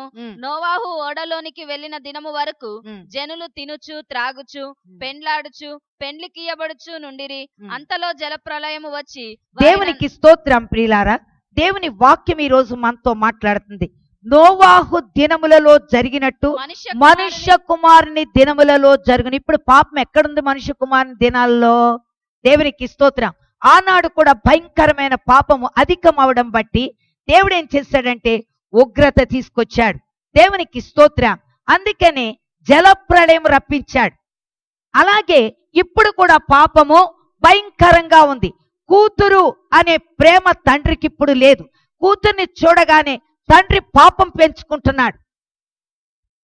దేవునికి స్తోత్రం ప్రియులారా. భయంకరమైన పాపము విజృంభించిపోయింది. పురుషుల వివాహం, స్త్రీలు వివాహాలు, ఇవన్నీ కూడా భయంకరమైన పాపాలు. దేవునికి భయంకరమైన ఉగ్రత తీసుకొచ్చే పాపాలు. దేవునికి స్తోత్రం ప్రియులారా. ఈ రోజు నీతిమంతుడు అన్నవాడు దేవుని దృష్టిలో కనబడుట లేదు. దైవజనుడు అన్నవాడు ఆయన దృష్టిలో లేడు. యాజకుడు అన్నవాడు లేడు. ప్రతి ఒక్కడు చెడిపోయి ఉన్నారని వాక్యం చెప్తూ ఉన్నది. దేవునికి స్తోత్రం ప్రియులారా. ఈ చెడిపోయిన జీవితాన్ని ఆయనకు భరించలేకపోతున్నాడు. ఇది ఇలాగుంచి జకర్యా చూద్దాం. జకర్యాలో ఏం చేస్తుంది సంకుబుడి కొంగ ఒకసారి చూద్దాం. చూడండి. నేను మరలా తేరి చూడగా ఇద్దరు స్త్రీలు బయలుదేరిరి. సంకుబుడి కొంగ రెక్కల వంటి రెక్కలు వారి కుండెను, గాలి వారి రెక్కలను ఆడించి. దేవునికి స్తోత్రం ప్రియులారా. ఏమంటున్నాడు ఇక్కడ? నేను మరలా తేరి చూడగా ఇద్దరు స్త్రీలు బయలుదేరిరి. సంకుబుడి కొంగ రెక్కల వంటి రెక్కలు వారి కుండెను, గాలి వారి రెక్కలను ఆడించుచుండెను. వారు వచ్చి తూమును భూమి ఆకాశముల మధ్యకు ఎత్తి దాని మోసిరి. వీరు ఈ తూమును ఎక్కడికి తీసుకొని పోవుదురని నాతో మాట్లాడుచున్న దూతను నేను అడగగా, షీనారు దేశమందు దానికి ఒక సాలను కట్టుటకు వారు పోవచ్చున్నారు. అది సిద్ధమైనప్పుడు అక్కడ దానిని పీఠం మీద పెట్టి ఉంచుదురని అతడు నాకు ఉత్తరం ఇచ్చెను. దేవునికి స్తోత్రం ప్రియులారా. ఇక్కడ ఏమన్నాడు? ఇది దోషమూర్తి అంటే ఇది పాపము జరిగించేది. ఎలా పాపం చేస్తుందంట? 2 సంకుబుడి కొంగలు రెక్కలతో ఉన్నాయి. మధ్యలో ఏమున్నది? ఏం పెట్టుకుంది? ఒక కొల పట్టుకుంది, తూము. ఆ తూములో ఎవరు కూర్చున్నారు? ఒక పాపము కూర్చుంది. ఈ 2 మధ్యాకాశములో రెక్కలతో ఎగురుకుంటా వెళుతున్నాయి. అంటే పాపం ఎంత విస్తరించింది? దేవునికి స్తోత్రం ప్రియులారా. ఈ పాపాన్ని ఎక్కడికి తీసుకెళ్తున్నాయి? సీనారు కొండ. సీనారు అంటే అది కూడా శాపగ్రస్తమైనది. ఆ స్థానానికి పట్టుకెళ్తున్నాయి. ఎక్కడైతే పాపము అవసరమైందో అక్కడ పాపాన్ని అది ఏం చేస్తుంది? నింపుకుంటూ వెళ్ళిపోతుంది. దేవునికి స్తోత్రం ప్రియులారా. ఇప్పుడు ప్రపంచంలో ఎలాంటి పాపం విజృంభించిందంటే, దేవునికి స్తోత్రం, పైనున్న వాడి దగ్గర నుండి క్రిందన్న పనికిరానోడి దారి వరకు కూడా పాపమే జరుగుతుంది. హల్లెలూయా. ఈడు నీతిమంతుడు అనడానికి వీలేదు. మొన్న గవర్నర్ గురించి చూసాం కదా. 100 మంది యవనస్తుల అమ్మాయిని పెట్టుకున్నాడంట. వాడు పనికి పెట్టుకున్నాడంట 100 మంది. దేవునికి స్తోత్రం ప్రియులారా. అయితే అందమైన అమ్మాయిలు పెట్టుకున్నాడంట. మామూలు కూడా కాదు, అందమైన అమ్మాయిలు పెట్టుకుని ఆట ఆడుకుంటున్నాడు. వాళ్ళేం తక్కువ వాళ్ళు ఉంటారా? ఈ ముసలోడు ఈడి దగ్గర 69 సంవత్సరాల వయసు ఆడిది. ఆ ముసలితనానికి ఈ పడుసు కథలు చేస్తున్నాడు. ఊరుకుంటారా? దేవునికి స్తోత్రం ప్రియులారు.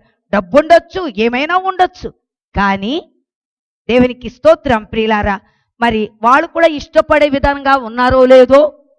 కాబట్టి అందరూ ఏం చేశారు? పట్టుకెళ్ళి ఆఖరికి ఏమైపోయింది? ప్రపంచమంతా పేరుగాంచాడు పెద్ద మనిషి. ఉద్యోగం తీసేశారు. దేవునికి స్తోత్రం ప్రియులారా. అసభ్యమైన క్రియలు ప్రతి ఒక్కడిలో ఉన్నాయి ఇప్పుడు ఇవి. అందుకే వాక్యం చెప్తుంది, ఒక దైవజనుడు అనడానికి కూడా వీల్లేదు. హల్లెలూయా, హల్లెలూయా. దేవునికి స్తోత్రం ప్రియులారా. ఇలాంటివి దైవజనుల గురించి చెప్పాలంటే బోర్డు చెప్పొచ్చు. పేపర్లో రాస్తున్నాడు, టీవీలో చూపిస్తున్నాడు, మామూలుగా కాదు ఇవి. దేవునికి స్తోత్రం. అసభ్యమైన జీవితం ఇది. అందుకే దేవునికి కోపం. ఈరోజు మందిరాల్లో వాక్యం సరి అయినది లేదు, ఖండింపు లేదు, పాపానికి వచ్చినటువంటి చింత లేదు. మన గట్టిగా గద్దితే అతడో రాడు. కొంతమంది సంఘాల్లో ప్రేమ సంఘాలు ఉన్నాయి. దేవునికి స్తోత్రం. ఇవి ముక్కలు చేసేయాలి ఇలాంటి. దేవునికి స్తోత్రం ప్రియుల. అసభ్యమైన జీవితాలు ఇప్పటికైనా మార్చుకోండి, లేదంటారా మీ నాశనం త్వరగా జరగబోతుంది. అంతే. దేవునికి స్తోత్రం ప్రియులార. వాక్యం ద్వారా జాగ్రత్త. అందుకే ఇక్కడ ఏమైంది? నోవాహు దినములలో జరిగినట్టు మనుష్య కుమారుని దినములలో జరుగును. నోవాహు ఓడలోనికి వెళ్ళిన దినము వరకు తినడం, త్రాగడం, పెండ్లాడటం, పెళ్లికిచ్చుకోవడం. దేవునికి స్తోత్రం. తినేసాక బేవుమన్నాక మార్కెట్లో పడుతున్నాం. ప్రార్థనా జీవితాలు లేవు మాకు. ఎప్పుడు ఎవరు పిలుస్తారో? అమ్మా ఎక్కడికైనా వెళ్ళాలా చెప్పు, వెళ్ళేసి వచ్చేస్తాం. దేవునికి స్తోత్రం. ఇది క్రైస్తవ జీవితం. ఇది భయంకరమైన స్థితి. జాగ్రత్త పడదాం. దేవునికి స్తోత్రం ప్రియుల. తినడానికి, తాగడానికి, ఎంజాయ్ చేయడానికి నువ్వు సమయాన్ని పెంచుకున్నావు. ఇప్పుడు అదే దేవుడు మాట్లాడుతున్నాడు. ఇది తిని తాగే సమయము కాదు ఇది. దేవునికి స్తోత్రం ప్రియుల. గెహజీతో ఏమంటున్నాడు? ఆనాడే అన్నాడు. ఏమన్నాడు? ఈ ద్రవ్యము, వస్త్రాలు సంపాదించుకోవడానికి ఇది సమయమా అంటున్నాడు. ఎందుకు? ఎప్పటికప్పుడే సమయాన్ని దేవుడు ఏం చేస్తున్నాడు? పూర్తి చేస్తున్నాడు. దేవునికి స్తోత్రం ప్రియులార. పెండ్లాడుచు పెండ్లికి ఇబడుచు ఉండిరి, అంతలో జలప్రళయం వచ్చి వారందరినీ ఇది కూడా అలాగే జరుగుతుంది. రాకడ కూడా సేమ్. దేవునికి స్తోత్రం ప్రియులార. తర్వాత ఇంకేమన్నాడు? లోతు దినములలో జరిగినట్టు జరుగును. జనులు తినుచు, త్రాగుచు, కొనుచు, అమ్ముచు, నారు నాటుచు, ఇండ్లు కట్టుకొనుచు ఉన్నారంట. అయితే సొదొమ విడిచిపోయిన దినము ఆకాశము నుండి అగ్ని గంధకములు కురిసి వారిని అందరినీ నాశనము చేసెను. హల్లెలూయా, హల్లెలూయా. దేవునికి స్తోత్రం. ఇప్పుడు మనము దేవుణ్ణి గణపరిచేటటువంటి కాలంలోకి వచ్చాం. ఇవన్నీ చూసుకుని ఏం పాడు చేసుకుంటున్నాం? మనం సమయాన్ని వ్యర్థం చేసుకుంటున్నాం. దేవునికి స్తోత్రం ప్రియులారా. ఇలా సమయం వ్యర్థం అవటం బట్టి, ఏం సిస్టర్ నేను రాలేదేంటి సిస్టర్ అంటే, ఇల్లు కడుతున్నాం కదండి, ఈ నెల అంతా ఇలాగే ఉండేటట్టుంది సిస్టర్. అలాగే సిస్టర్, అలాగే మీరు ఇల్లు అయిపోయాకే నెమ్మదిగా రండి సిస్టర్, ఈ లోపల రావచ్చు. దేవునికి స్తోత్రం. మరి పెళ్ళంటే చాలు. ఎప్పుడు మొదలెడుతుంది పెళ్ళికి? నెల రోజుల నుంచే మొదలవుతాయి. ఏంటి? ఇవాళ రేపట్లో అన్నీ రెడీమేడే కదా. దేవునికి స్తోత్రం ప్రియులారా. ఈరోజు చెంబులు కొనుక్కుంటాకి, ఎల్లుండి గాజులు కొనుక్కుంటాకి, అవతల ఎల్లుండు గిన్నెలు కొనుక్కుంటాకి, ఇంకో రోజు ఇంకోటి. సరిగ్గా ఏ టైంలో? ప్రార్థనా సమయం. పోతే పోయింది వాక్యం. మస్తు వాక్యమే మనకే, అరికాల నుంచి నన్ను వరకు వాక్యమే. ఇప్పుడు పాపం అర్జెంట్ కదా, తిరిగొద్దాం. ఇది మీ బతుకు, ఇది మీ నీతి, ఇది మీ గొప్ప. దేవునికి స్తోత్రం ప్రియులారా. ఈరోజు దేవుడు మాట్లాడుతున్నాడు. ఎందుకు వాళ్ళకి ఆ పరిస్థితి వచ్చింది? ఇజ్రాయేలు ప్రజలకు ఎందుకు ఈ పరిస్థితి వచ్చింది? ఆలోచన చేయమని వాక్యం చెప్తుంది. దేవునికి స్తోత్రం ప్రియులారా. ఇంకేమంటున్నాడు? ఆ ప్రకారమే కుమారుడు ప్రత్యక్షమగు దినమున జరుగును. అయితే లోతు సొదొమ విడిచిపోయిన దినమున ఆకాశము నుండి అగ్ని గంధములు కురిసి వారందరినీ నాశనం చేసింది. ఇక్కడ అగ్నితో నాశనం చేశాడు, అక్కడ నీటిలో. హల్లెలూయా. అందుకే ఇప్పుడు ప్రపంచం ఏం చేస్తుందంటే నీటితో మునిగిపోద్దంట ప్రపంచమని. అప్పుడు ఏం చేస్తున్నప్పుడు మనవాళ్ళు చాలా తెలివి వచ్చేసింది కదా, అందుకని సముద్రాల మీద ఇళ్ళు కట్టుకుంటున్నారు. హల్లెలూయా. మునిగిపోకుండా జాగ్రత్తగా సముద్రంలో అలా అలా అలా తిరుగుతారు. దేవునికి స్తోత్రం ప్రియులారా. నువ్వు జాగ్రత్తగా విని సహోదర, అంతవరకు నువ్వు అవసరమో లేదు. సాధ్యమైతే ప్రభు మనల్ని జ్ఞాపకం చేసుకోగలడు. దేవుని స్తోత్రం. మనల్ని విమోచించడానికి ప్రభు వస్తున్నాడు, శిక్షించడానికి లోకం మీదకి వస్తున్నాడు. లోకానికి శిక్ష, దేవుని బిడ్డలకి విమోచన, రెండు కలగబోతున్నాయి ఒకే దినాన్ని. హల్లెలూయా. ఎప్పుడు? యెరూషలేము దండతో చుట్టినప్పుడు దాని నాశనం వస్తున్నది. మనం పరలోక రాజ్యానికి వెళ్ళడానికి సమయం వస్తుంది. దేవునికి స్తోత్రం. ఇంకేమంటున్నాడు? ఆ ప్రకారమే మనుష్య కుమారుడు ప్రత్యక్షమగు దినము ఉండును, జరుగును. ఆ దినమున మిద్దె మీద ఉండేవాడు ఇంట ఉండుటకు తన సామాగ్రి తీసుకొని పోటకు దిగకూడదు. పొలములో ఉండేవాడు తిరిగి రాకూడదు. లోతు భార్యని జ్ఞాపకం చేసుకొనిడి. తన ప్రాణమును రక్షించుకొని గోరువాడు దాన్ని పోగొట్టుకోబోతున్నాడు. హల్లెలూయా. ఈ రోజు నీ ప్రాణాన్ని పోగొట్టుకుంటాననుకుంటే దేవునికి స్తోత్రం ప్రియులారా. నువ్వేం తన ప్రాణాన్ని రక్షించుకొని గోరువాడు దేవునికి స్తోత్రం ఆ యొక్క విధానాన్ని పోగొట్టుకుంటాడు. దేవునికి స్తోత్రం ప్రియులారా. తన ప్రాణము రక్షించుకొని గోరువాడు దాన్ని పోగొట్టుకొని వాడు దాన్ని సజీవముగా. అప్పుడు అమ్మాయి సజీవముగా కాపాడుకుంది. ఎక్కడికి వెళ్ళిపోయింది? ఆ ఆఫ్రికన్స్ ఎక్కడికి వెళ్ళిపోయారు? పరలోక రాజ్యం వెళ్ళిపోయారు. హల్లెలూయా. జీవితాంతము చేయలేనటువంటి గొప్ప త్యాగము ఒక రోజు వారి ద్వారా జరిగిపోయింది. హల్లెలూయా. దేవునికి స్తోత్రం ప్రియులారా. నిశ్చయముగా దేవుని కార్యాలు, అద్భుతమైన కార్యాలు. దేవునికి స్తోత్రం. ఎక్కడున్నారు వాళ్ళు? ఇప్పుడు అపోస్తుల దగ్గర ఎక్కడ కూర్చున్నారు? అబ్బా ఎలాగుంటుందో కదా. దేవునికి స్తోత్రం. అక్కడ దర్జాగా కాలు మీద కాలేసుకొని హ్యాపీగా ఉండొచ్చేమో. దేవుని స్తోత్రం. కొన్ని గంటలే ఆ వ్యవధి, పోయిందంతే. దాని గురించి మీరు ఎవ్వరు భయపడొద్దు. దేవుని స్తోత్రం. ధైర్యంగా ఆత్మ నిలబెట్టుకోవాలని వాక్యం ఈరోజు మనతో హెచ్చరిక చేస్తుంది. దేవునికి స్తోత్రం. ఒకవేళ నువ్వు రక్షించుకొని కోరి నేను మానేస్తున్నా, నాకు వద్దు, ఇది ఎవ్వరు నాకు వద్దు, దేవుడే వద్దు అని అన్నావనుకో, ఇప్పుడే కాదు విడవబడ్డ తర్వాత కూడా. ఇప్పుడు ఆగమనం జరుగుతుంది. ఆగమనం జరిగినప్పుడు ఎంతో మంది విడవబడబోతున్నారు. అప్పుడు దైవ సేవకులు కూడా వెళ్ళిపోతారా ఉంటారా? ఉంటారా వెళ్తారా? ఏంటి పార్షాలిటీ ఏమీ లేదమ్మా దేవుని దగ్గర. దేవునికి స్తోత్రం ప్రియులారా. అందుకే వాక్యం ఏమంటుంది? పాలిచ్చు వారికి వాళ్ళెవరు ఎక్కడుంటారు? వాళ్ళు ఉండిపోతారు. దేవునికి స్తోత్రం ప్రియులారా. ఎందుకంటే మీరెవరో నేను అన్నాడా?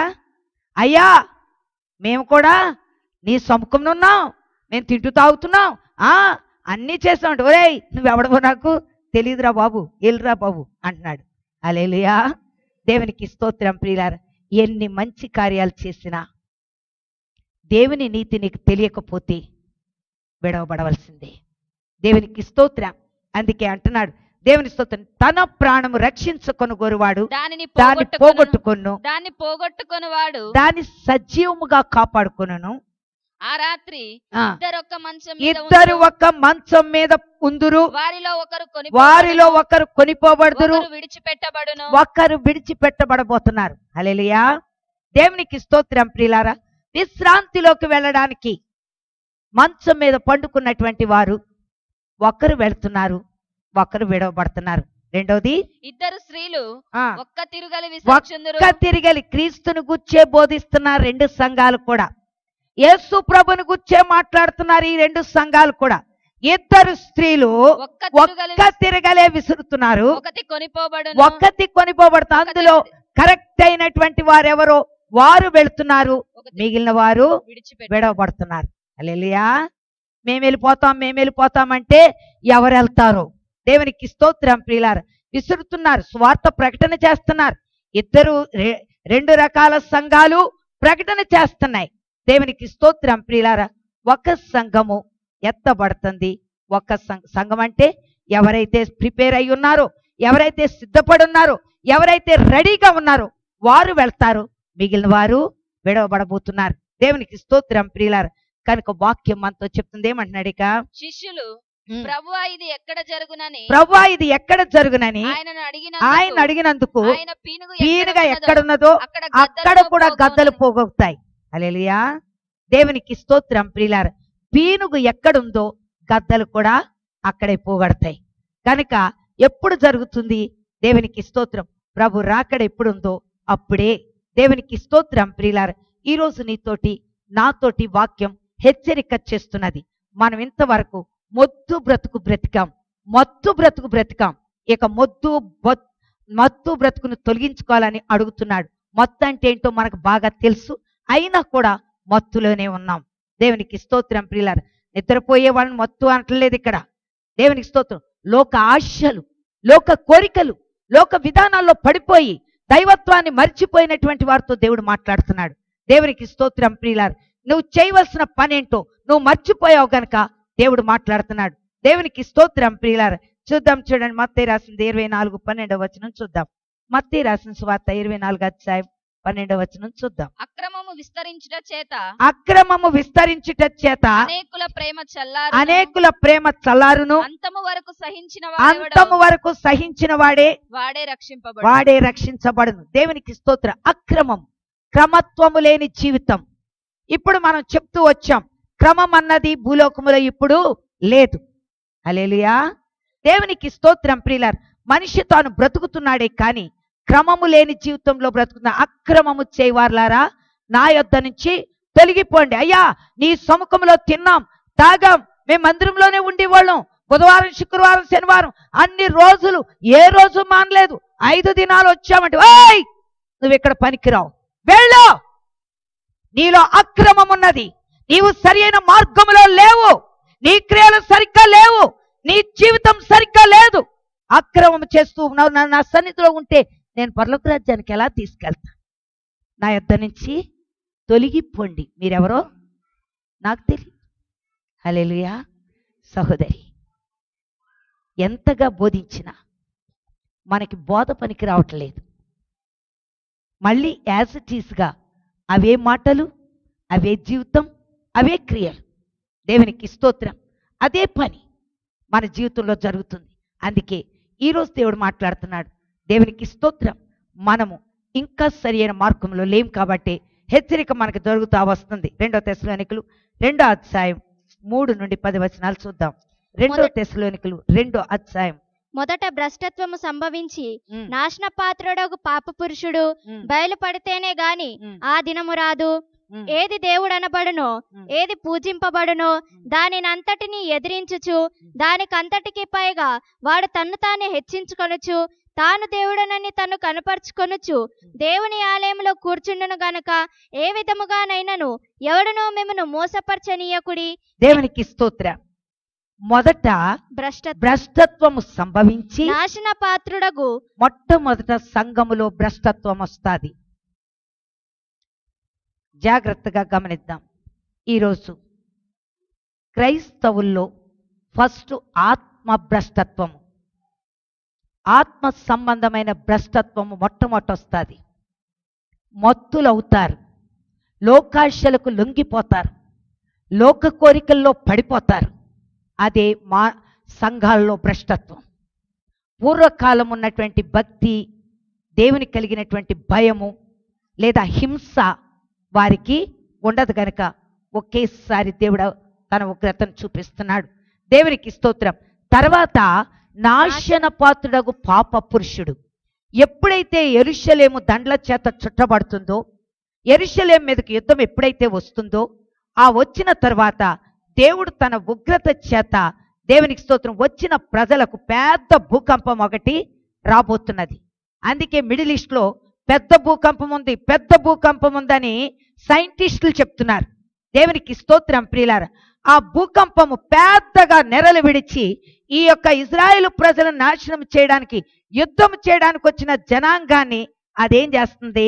అందులో మింగేస్తుంది. అంటే అందులో పడిపోతారు. పెద్ద నెరవిడిస్తే అందులో పడిపోతారు. ఆ భూకంపంలో వారు నాశనం అవుతారు. దేవునికి స్తోత్రం. అప్పుడు నాశన పాత్రుడకు పాప పురుషుడు బయలుపడి అప్పుడు ఏం చేస్తాడంటే ఈ ఇజ్రాయెల్లో చాలా మంది చనిపోతారు. నేను మీతో చెప్పినట్లుగా ఒక రహస్య స్థలం ఉంది వాళ్ళకి, అందులో కొంతమంది వెళ్ళిపోయి దాక్కుంటారు. అప్పుడు వీడేం చేస్తాడంటే నేనే మెస్సియానని చెప్పి ఈ నాశన పాత్రుడు, ఈ అయినటువంటి పాప పురుషుడు, ఎంత దేవునికి ఎంత పరిశుద్ధాత్మకి ఎంత కోపం ఉందో చూడండి. ఆడు పాపం జరిగించేవాడు, పాపానికి అతీతుడాడు, పాపానికి జనకుడాడు. దేవునికి స్తోత్రం. పాప పురుషుడు అప్పుడు బయలుపడతాడు. హల్లెలూయా. ఎప్పుడైతే ఇది బయలుపడ్డాదో అప్పుడు సంఘము ఎత్తబడిపోద్ది. అంటే అక్కడ వాడు బయలుపడతాడు, ఇక్కడ సంఘము ఎత్తబడిపోద్ది. హల్లెలూయా. అంటే వాడిని సంఘము చూడదు. ఇప్పుడు నువ్వు రెడీయేనా? సిద్ధంగా ఉన్నావా? తిరగలి విసురుతున్నావా? ఏ టైప్లో విసురుతున్నావు? లేకపోతే ఏ రకంగా జీవిస్తున్నావు? ఏ మత్తులో ఉన్నావు? ఇప్పుడు వస్తుంది, అది రావడానికే సిద్ధపడుతుంది. మన ట్రంప్ అయి రావడానికి కూడా మూల కారణం అదే. దేవునికి స్తోత్రం. పగలు కక్కుతున్నాయి ప్రజలు. దేవునికి స్తోత్రం. రాత్రి ఆస్ట్రేలియా ప్రజలను కూడా అడిగాడు, ఏవయ్యా ఏమన్నా ఒప్పందం చేస్తావా అంటే, ఓ ఒబామా చేసిన ఒప్పందం అయితే చేస్తానన్నాడు. పోవహే అన్నాడు. అంతే. వద్దు, నువ్వు కూడా వద్దు, నువ్వు కూడా వద్దు అన్నాడు. దేవునికి స్తోత్రం. ప్రియులారా, ఈరోజు ఆలోచించేయండి. పగ రగిలి అది ఎక్కడికి వెళ్తుంది? దేవునికి స్తోత్రం. 13వ సెంచరీలోనే నాస్ట్రోడిమస్ ఇది ముందే రాశాడు, లక్షలాది క్రైస్తవులను ఐఎస్ వాళ్ళు చంపేస్తారని.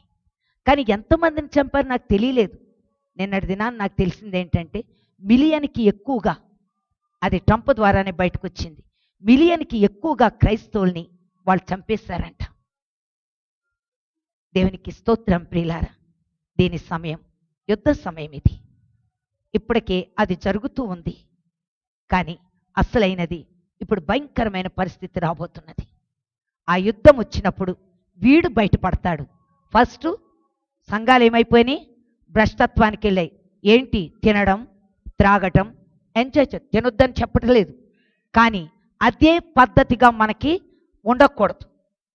కేవలం తిండి కొరకు మేము బ్రతుకుతున్నాం అనకూడదు. ఇక్కడ అప్పుడప్పుడు ఒక ఆమె చెప్తా ఉంటుంది, ఆదివారం వచ్చేసరికి చర్చికెళ్ళరంట, ఇంత పెద్ద కుక్కర్లో ఇంత బిర్యానీ వండుకుంటారంట. పొద్దునుంచి సాయంకాలం గిన్నెలు పడతానే ఉంటాయంట. ఏ అమ్మ ప్రార్థనకి వెళ్ళరంటే, మా దగ్గరికే పాస్టర్ వస్తాడంటారంట. దేవునికి స్తోత్రం. ప్రియులారా, ఇలాంటి క్రైస్తవులు కేవలం తిండి కొరకు, మరికొంతమంది బట్టల కొరకు. దేవునికి స్తోత్రం. ప్రియులారా, వాడి జీవితమే అది. చివరికి వాళ్ళు ఎక్కడికి వెళ్తారు? అది కూడా వ్యభిచారమే, అది కూడా నేత్రశ్యే, అది కూడా జీవపుడంబమే. ఇవన్నీ మనకి కరెక్ట్గా తెలిస్తే అమ్మో ఎంత తప్పులో ఉన్నాము అన్నది మనకు బాగా అర్థమవుతుంది. దేవునికి స్తోత్రం. ప్రియులారా, అందుకే వాక్యం అంతా చెప్తుంది, ఇవాళ ఒక పేదోడు కానించి గొప్పోడు దాకా చూస్తే అందరూ ఒకే రీతిగా ఉన్నారు. అంతేనా? హల్లెలూయా. ఆ గొప్పోడు కట్టిన చీర పేదోడు కూడా అదే కట్టుకు తిరుగుతున్నాడు. కట్టుకోవట్లేదా? అదే డిజైన్ ఉంటుంది.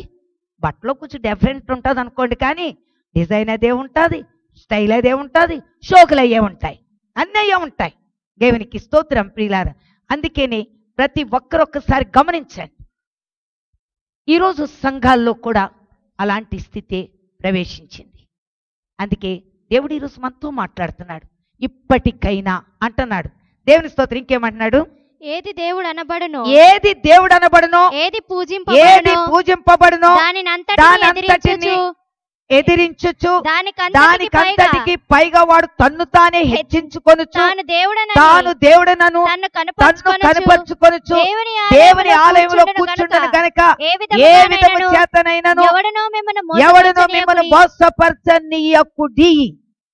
దేవునికి స్తోత్రం. అప్పుడు ఇజ్రాయేలు ప్రజలు మోసపోయే సమయం అది. ఇతనే దేవుడు అనుకుని, ఇతడే మెస్సియా అనుకుని వారు మోసపోబోతున్నారు. ముందుగా చెప్పినప్పటికీ కూడా వారు దాన్ని నమ్మరు గనుక దేవునికి స్తోత్రం. ప్రియులారా, శిక్ష 3.5 సంవత్సరాలు భరిస్తారు. హల్లెలూయా. 3.5 సంవత్సరాలు ఏం చేయలే పాపం. చాలా నమ్మిస్తాడు, చాలా మోసపరుస్తాడు. 3.5 సంవత్సరాలకి ఆ పనికి రాని దాన్ని మధ్యలో పెడతాడు. అప్పుడు వారికి అర్థమవుతుంది, ఆ తర్వాత వాళ్ళని చాలా హింసించడం ప్రారంభిస్తాడు. దేవునికి స్తోత్రం ప్రియులారా. చూద్దాం ఇంకా 1 తిమోతి 4వ అధ్యాయం 1 నుండి 3 వచనాలు చూద్దాం. అయితే కడవరి దినములలో కొందరు అబద్ధికుల వేషధారణ వలన మోసపరచు ఆత్మలయందును దయ్యముల బోధయందును లక్ష్యముంచి విశ్వాస భ్రష్టులగుదురని ఆత్మ తేటగా చెప్పుచున్నాడు. అన్ని బోధలు కరెక్ట్ కాదని చెప్తున్నాడు. దేవునికి స్తోత్రం ప్రియులారా. దేవుడు అంటాడు, ఆయా ఆత్మలు దేవునివో కావో గ్రహించండి. బుద్ధిహీనుల్లాగా మనం చేయకూడదు. వాక్య ప్రకారంగా వీడు బోధిస్తున్నాడా, వాక్య ప్రకారంగా నడిపిస్తున్నాడా, వాక్య ప్రకారంగా ఈ బోధ ఉందో లేదో గ్రహించాలి. అందుకే ఈ దినాల్లో మనుషులు మోసపోతున్నారు. మా ఇటుకాలోళ్ళు అయితే టీవీలో చూసి, అబ్బా 10,000 ఇస్తే 1,00,000 వస్తుందంట, మనం అందరం వెళ్ళిపోయి కుక్కడపల్లిలో 10,000 ఇచ్చొద్దామన్నారంట. హల్లెలూయా. అలాగనుకుంటే నా దగ్గరికి వచ్చింది పాపం అడుక్కు తింటుంది. దేవుని స్తోత్రం. ముందు ఇదే చర్చకు వచ్చి ఏం చేసింది, చక్కగా అన్ని అనుభవించి అన్ని బాగానే వచ్చిన తర్వాత నెమ్మదిగా ఎక్కడికి వెళ్ళింది, శ్యామ్ కిషోర్ చర్చికి బయలుదేరింది. ఇప్పుడు దేవునికి స్తోత్రం ప్రియులారా. ఆమెకు ఉద్యోగం లేదు, బ్రతుకు తెరువు లేదు, ఆయనకు ఉద్యోగం లేదు, బ్రతుకు తెరువు లేదు. నాకు ఫోన్ చేస్తుంది. వాళ్ళు అసలు ఆర్య సమాజం చెందిన ఆమె పిల్ల. దేవుని స్తోత్రం. ప్రేమించి పెళ్లి చేసుకున్నారు. ఇప్పుడు పిల్లలు పెద్ద పెద్దగా అయ్యారు, బానే అని ఇప్పుడు మొన్న నాకు మళ్ళీ ఫోన్ చేస్తుంది. నిజంగా మేము ఎంతో అనుభవించాం, కానీ నేను అన్నా మరి కిషోర్ గారిని అడగలేదా అన్నాను. ఎందుకు ఇలాంటి పరిస్థితి వచ్చింది, జేబులో డబ్బులు కూడా ఆయన పెరుగంటే జేబులో డబ్బులు పెరుగుతాయా లేవా, పెరిగిపోతాయి, ఏంటి పిచ్చిదానా, ఏంటి అడగలేదంటే ఆయన మాట్లాడతాడా ఎవడతాడు, మరి నేను మాట్లాడతానా నీతోటి అన్నాను. దేవునికి స్తోత్రం ప్రియులారు. ఇప్పుడు ఆమె పడుతున్న బాధ దేవునికి తెలియాలి. నా పరిస్థితి ఇది, నా పిల్లల పరిస్థితి ఇది. జబ్బులు భయంకరంగా ఎందుకు వస్తాయి? రావమ్మా, వారం రోజులు రొట్టె ద్రాక్షారసం తీసుకోవట్లేదా, జబ్బులు పోతాయి, అద్భుతాలు జరుగుతాయి కదా, పరలోక రాజ్యానికి వెళ్ళిపోతారు. వెళ్ళలేదా ఇంకా అన్నాను. దేవునికి స్తోత్రం ప్రియులారు. నా సమయం వచ్చిన నేను మాట్లాడతాను. ఈరోజు జాగ్రత్త. ఆయా ఆత్మలు వారమంతా రొట్టె ద్రాక్షారసం తీసుకుంటే నీ పాపం పోద్దనుందా? వారమంతా రొట్టె ద్రాక్షారసం తీసుకుంటే నీ పాపాలు పోతాయనుందా? ఎక్కడుంది? నీ రోగాలు పోతాయనుందా? ఎక్కడుంది? అందుకే కొందరు రోగులై ఉన్నారు, బలహీనులై ఉన్నారు, మరికొంతమంది నిద్రిస్తున్నారు. ఇవన్నీ తప్పుడు బోధలే, ఖండించాల్సిన అవసరం ఉంది.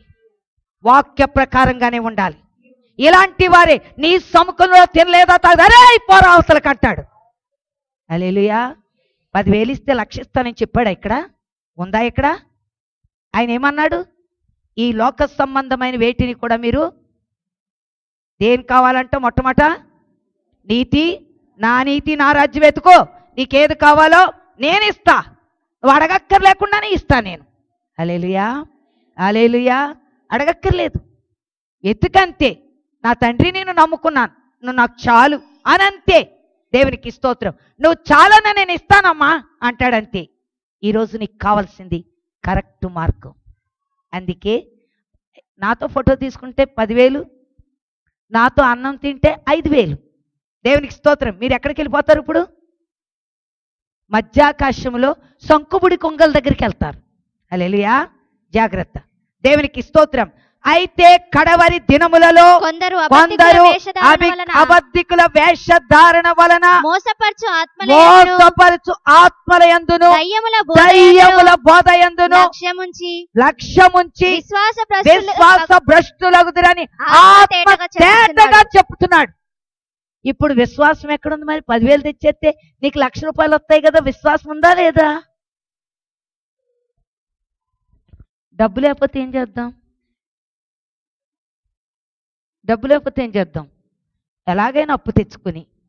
హల్లెలూయా. పాపం శాంతి వాళ్ళ ఆడబిడ్డ కొడుకు 10,000 అప్పు పట్టుకెళ్తే 10,000 అప్పు పట్టుకెళ్ళి, ఎందుకంటే 10,000 ఇస్తే 1,00,000 రూపాయలు వస్తాయనేసరికి 10,000 అప్పు మరీ పట్టుకెళ్ళి ఇచ్చితే 1,00,000 రూపాయలు అప్పు అయింది. హల్లెలూయా. దేవునికి స్తోత్రం ప్రియులారా. అక్కడ చెరువులో చేపలేసి రొయ్యలు ఇంకా గబగబా ఎంత డబ్బులు వచ్చేస్తాయో అని చెప్పి గబగబా పట్టుకొచ్చి ₹1,00,000 ఇచ్చాడా? లక్షనా? ఎంత ఇచ్చాడే? 10,000 20,000 ఇచ్చాడు కదా. దేవునికి స్తోత్రం. పట్టుకెళ్ళి ఇవ్వగానే ఉన్నది కూడా ఊడిపోయింది, మొత్తం ఎగిరిపోయింది. ప్రియులారా, ఈ బోధలు కాదు మీకు కావాల్సింది. ఈ బోధలు కావాల్సింది అవసరం లేదు అసలు. మీకు కావాల్సింది ఆత్మరక్షణ అంతే. ఇంకొకటి నువ్వు ఆలోచన చేయకు. ఏ పూట కాపోటే పోషిస్తానన్నాడు. ఏమన్నాడు? ఇంకేమన్నాడు? ఆకాశ పక్షులను హల్లెలూయా పోషించేవాడను నేను మిమ్మల్ని పోషించనా? ఏ పూట కాబట్టి పాపమయ్యా ఆ కీస నుంచి వస్తారు ఏ పూట కాపోటే. హల్లెలూయా ఏ పూట కాపోతే ఒక ₹50 వేసుకుని వస్తారు ఇక్కడికి, వచ్చి వాక్యం వింటారు, వెళ్ళిపోతుంటారు. వాళ్ళు పోషిస్తున్నాడు. మన దగ్గర ఎంత ఉంది, ఎవరికి ఉపయోగం? ఎవరికి ఉపయోగం లేదు. ఎంతంటే అంత కొనుక్కుంటావు నువ్వు, నీ వల్ల ఎవరికి ఉపయోగం లేదు. నీ డబ్బు ఎవరికి యూస్ఫుల్ కాదు. చూడండి, వాళ్ళు చూడండి, కష్టజీవులాళ్ళు కష్టపడి ఇండ్లలో పనిచేసుకుని ఆ డబ్బుతో దేవుని వాక్యాన్ని కొనుక్కుంటున్నారు. బుద్ధి లేని కన్యకలు కొనుక్కున్నారా? కొనుక్కోలే. ఏం చేశారు? ఎంజాయ్ చేశారు. ఓహ్ మాకిది మాకది ఎంజాయ్. బుద్ధి లేని కన్యకలు, బుద్ధి కలిగిన కన్యకలు ఏం చేశారు? కొనుక్కున్నారు. అందుకే అన్నాడు, అమ్మవారి యొద్దకు వెళ్ళి కొనుక్కోండి. హల్లెలూయా కొనుక్కోండి, వాక్యాన్ని కొనుక్కోండి, శ్రమ పడండి. కొనుక్కోవడం అంటే ఏంటి? వాళ్ళు డబ్బులు పెడుతున్నారు, వస్తున్నారు, వాక్యాన్ని కొనుక్కుంటున్నారు, వెళ్తున్నారు. ఇది కొనుక్కోవడం. దేవునికి స్తోత్రం. ప్రియులారా, ఏమండి ₹10 ఇస్తాను వాక్యం ఇస్తారా అని కాదు. ఇది కొనుక్కోవడం అంటే ఇదే. శ్రమ, కష్టపడుతున్నారు, వాక్యం కొరకు ప్రయాసపడుతున్నారు. దేవునికి స్తోత్రం. ప్రియులారా, ఈరోజు అలాంటి వారు, బుద్ధి కలిగిన వారు వాక్యాన్ని ఏం చేస్తున్నారు? వాళ్ళు నింపుకుని వెళ్తున్నారు. బుద్ధి లేని వాళ్ళు ఏం చేస్తారు? వ్యసనముగా తమ డబ్బుని ఇష్టానుసారంగా వాడుకున్నారు. అందుకే వాళ్ళు మిగిలిపోయారు, వీళ్ళు ఎత్తబడ్డారు. హల్లెలూయా హల్లెలూయా దేవునికి స్తోత్రం. ఇంకేమంటున్నాడు? ఆ అబద్ధికులు వాత వేయబడిన మనస్సాక్షి గలవారై వివాహము నిషేధించుచు సత్య విషయమై అనుభవ జ్ఞానము గల విశ్వాసులు కృతజ్ఞతాస్తుతులు చెల్లించి పుచ్చుకొన నిమిత్తము దేవుడు సృజించిన ఆహార వస్తువులను కొన్నిటిని తినట మానవలనని చెప్పుచుందురు. దేవునికి స్తోత్రం. ప్రియులారా, ఈ దినాల్లో జరుగుతున్నటువంటి పరిస్థితుల గురించి దేవుడు మాట్లాడుతున్నాడు. దేవునికి స్తోత్రం. దేవుడు చెప్పనిది మనము చేయడానికి వీల్లేదు. ప్రతిదీ కూడా. అందుకనే సముద్రములో ఒక స్పూనుడు నీళ్ళు వేస్తే ఎంతో అంతే మనకి జ్ఞానము తెలుసు. అస్సలు మనకేం తెలియదు, ఏమీ తెలియదు. దేవునికి స్తోత్రం. అందుకనే ప్రతిదీ కూడా ప్రభు చెప్పిన ప్రకారంగా చేయాలని వాక్యం చెప్తూ ఉంది. 2 తిమోతి 3వ అధ్యాయం 1 నుండి 7 వచనాలు. అపాయకరమైన కాలములు, ఇవి అపాయకరమైన కాలాలు. మనం చూస్తున్న అంచె దినములలో అపాయకరమైన కాలములు వచ్చినని తెలుసుకొనుము. ఎలాగనగా మనుషులు మొట్టమొదట స్వార్థ ప్రియులు. చాలా జాగ్రత్త. తల్లి చూడడు, తండ్రి చూడరు, తర్వాత బంధు ప్రియులు చూడరు, ఎవరిని చూడరు.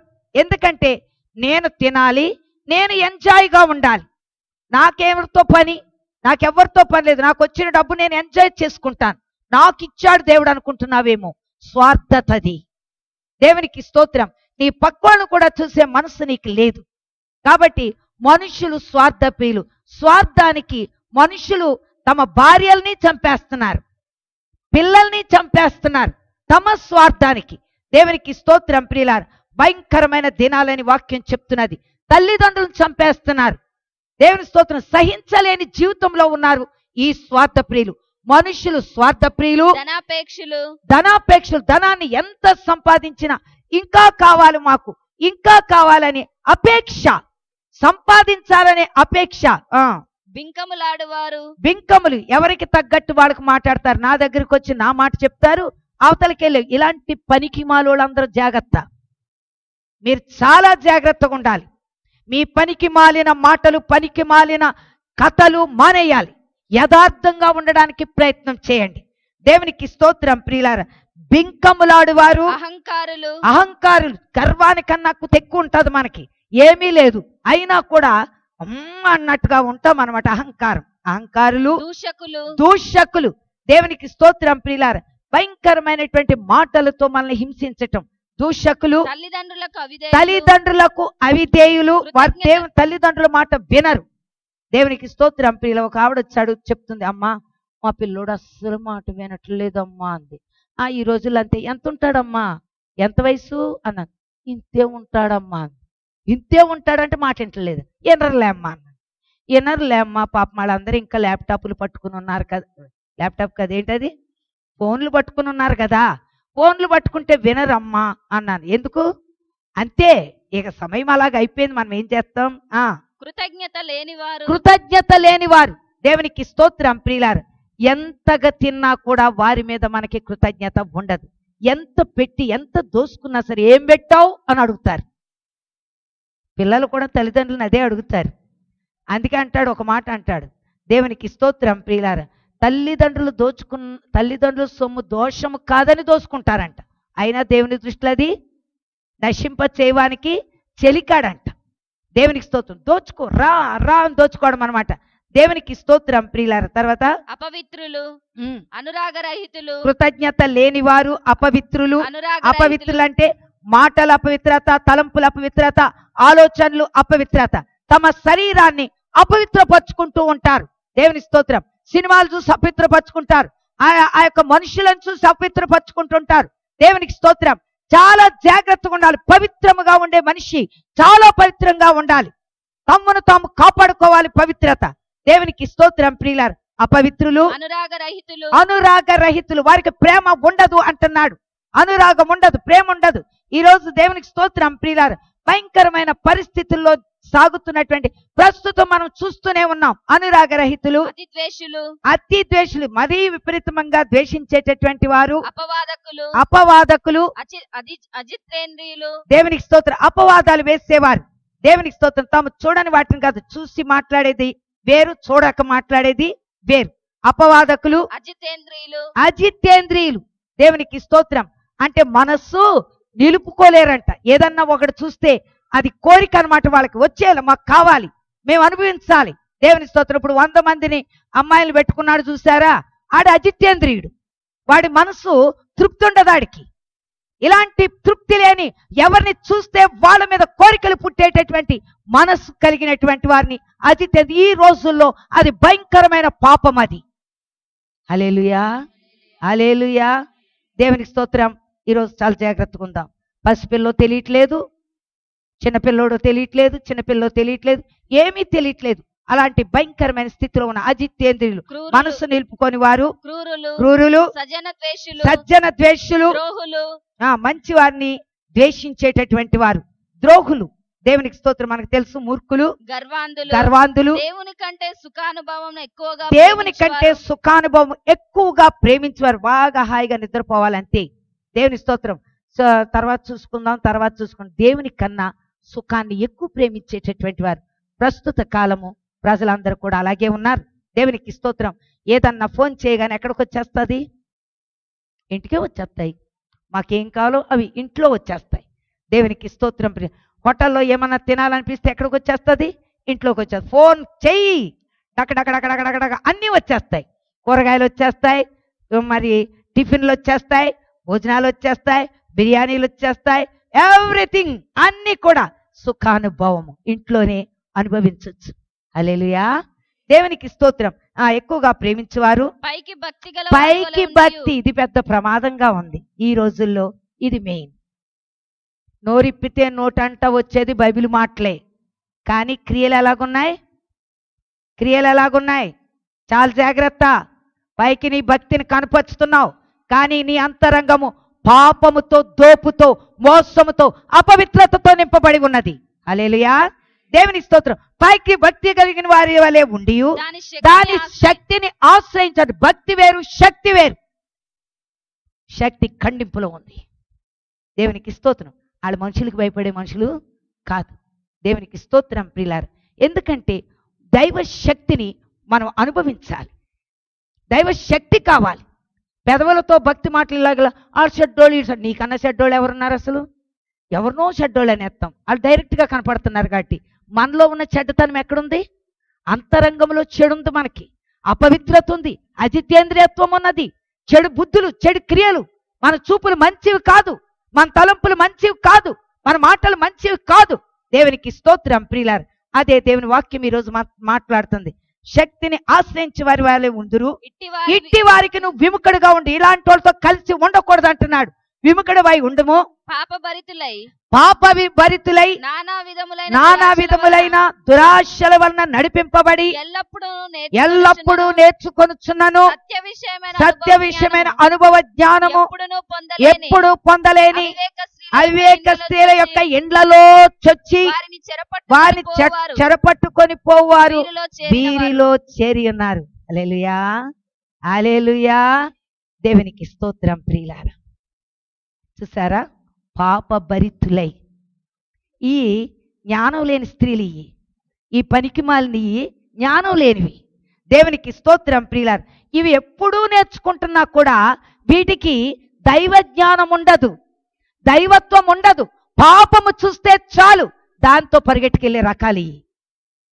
అందుకే ఈరోజు అలాంటివన్నీ మారాల్సిందే.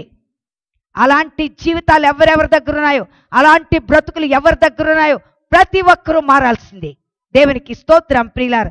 అందుకే వాక్యం పాపభరితులై నానా విధములైన దురాశల వలన నడిపింపబడి ఎప్పుడు నేర్చుకున్నా కూడా మనసేమైపోయింది, పక్కే ఆమె మళ్ళీ క్లాస్ 1 చీర కట్టుకుంది, నేను కట్టుకోలేను, నా బ్రతుకు అంత కాదు, అందుకని ఏం చేయాలి, ఏదో ఒక పాపం చేయాలి, పాపంతో బట్టలు కొనుక్కోవాలి, పాపంతో వస్తువులు కొనుక్కోవాలి, పాపంతో నడిపింపు ఉండాలి. ఇది నేటి సంఘాల్లో ఉన్న పాపం ఇదే. దేవునికి స్తోత్రం ప్రియులారు. భయంకరమైన ఈ పాపం నుండి బయటకు రావాలని దేవుడు కోరుకుంటున్నాడు. నడిపింపబడి ఎల్లప్పుడూ నేర్చుకొనుచున్నాను సత్య విషయమైన అనుభవ జ్ఞానము. ఈ సత్యము కూర్చిన అనుభవ జ్ఞానము వేరు, అనుభవం. దేవుని స్తోత్రం. అనుభవం లేకపోతే ఆ జ్ఞానం మనము పొందం.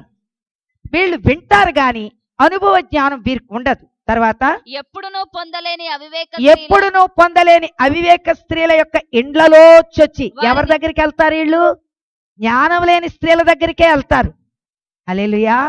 వాక్య పరిజ్ఞానము లేని స్త్రీల దగ్గరికి వెళ్తారు. వీళ్ళకి పాపభరితమైన జీవితం ఉంటుంది. అందుకే వీళ్ళ చూపులు మంచివి కాదు, వీళ్ళ క్రియలు మంచివి కాదు. దేవునికి స్తోత్రం ప్రియులారు. వారిని చెరపట్టుకొని పోవారు వీరిలో చేరిన వారు అంటున్నాడు. హల్లెలూయా. అంత్యకాలం ప్రియులారా, చాలా జాగ్రత్తగా ఉందాం. ఈ కాలము ఎలాంటి కాలమో దేవుడు మనకు చూపిస్తున్నాడు. కనుక జాగ్రత్త పడకపోతే నష్టపోయే అవకాశాలు ఉన్నాయని దేవుడు మనతో మాట్లాడుతున్నాడు. దేవునికి స్తోత్రం. 1 యోహాను 2:22 చూద్దాం.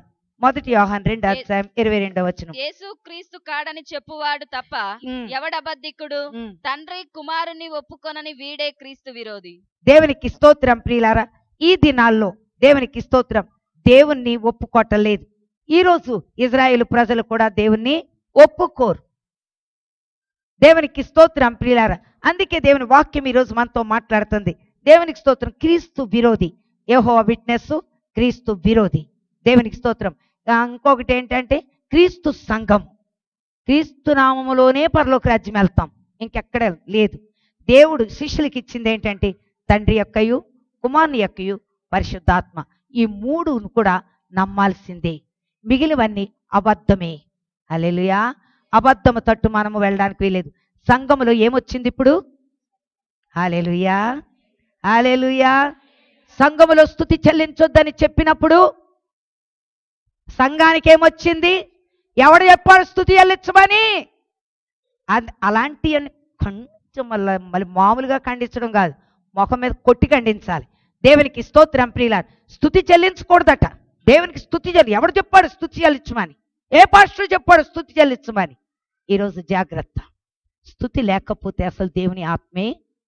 హల్లెలూయా, హల్లెలూయా. అసలు దేవుని ఆత్మ సంతోషించేదే స్తుతితోటి, ఆయన ఆరాధిస్తుంటే. దేవునికి స్తోత్రం ప్రియులారు. అందుకే జాగ్రత్త పడదాం. దేవునికి స్తోత్రం ప్రియులారు. ఇంకేమన్నాడు? ప్రకటన 19:19-21 చూద్దాం.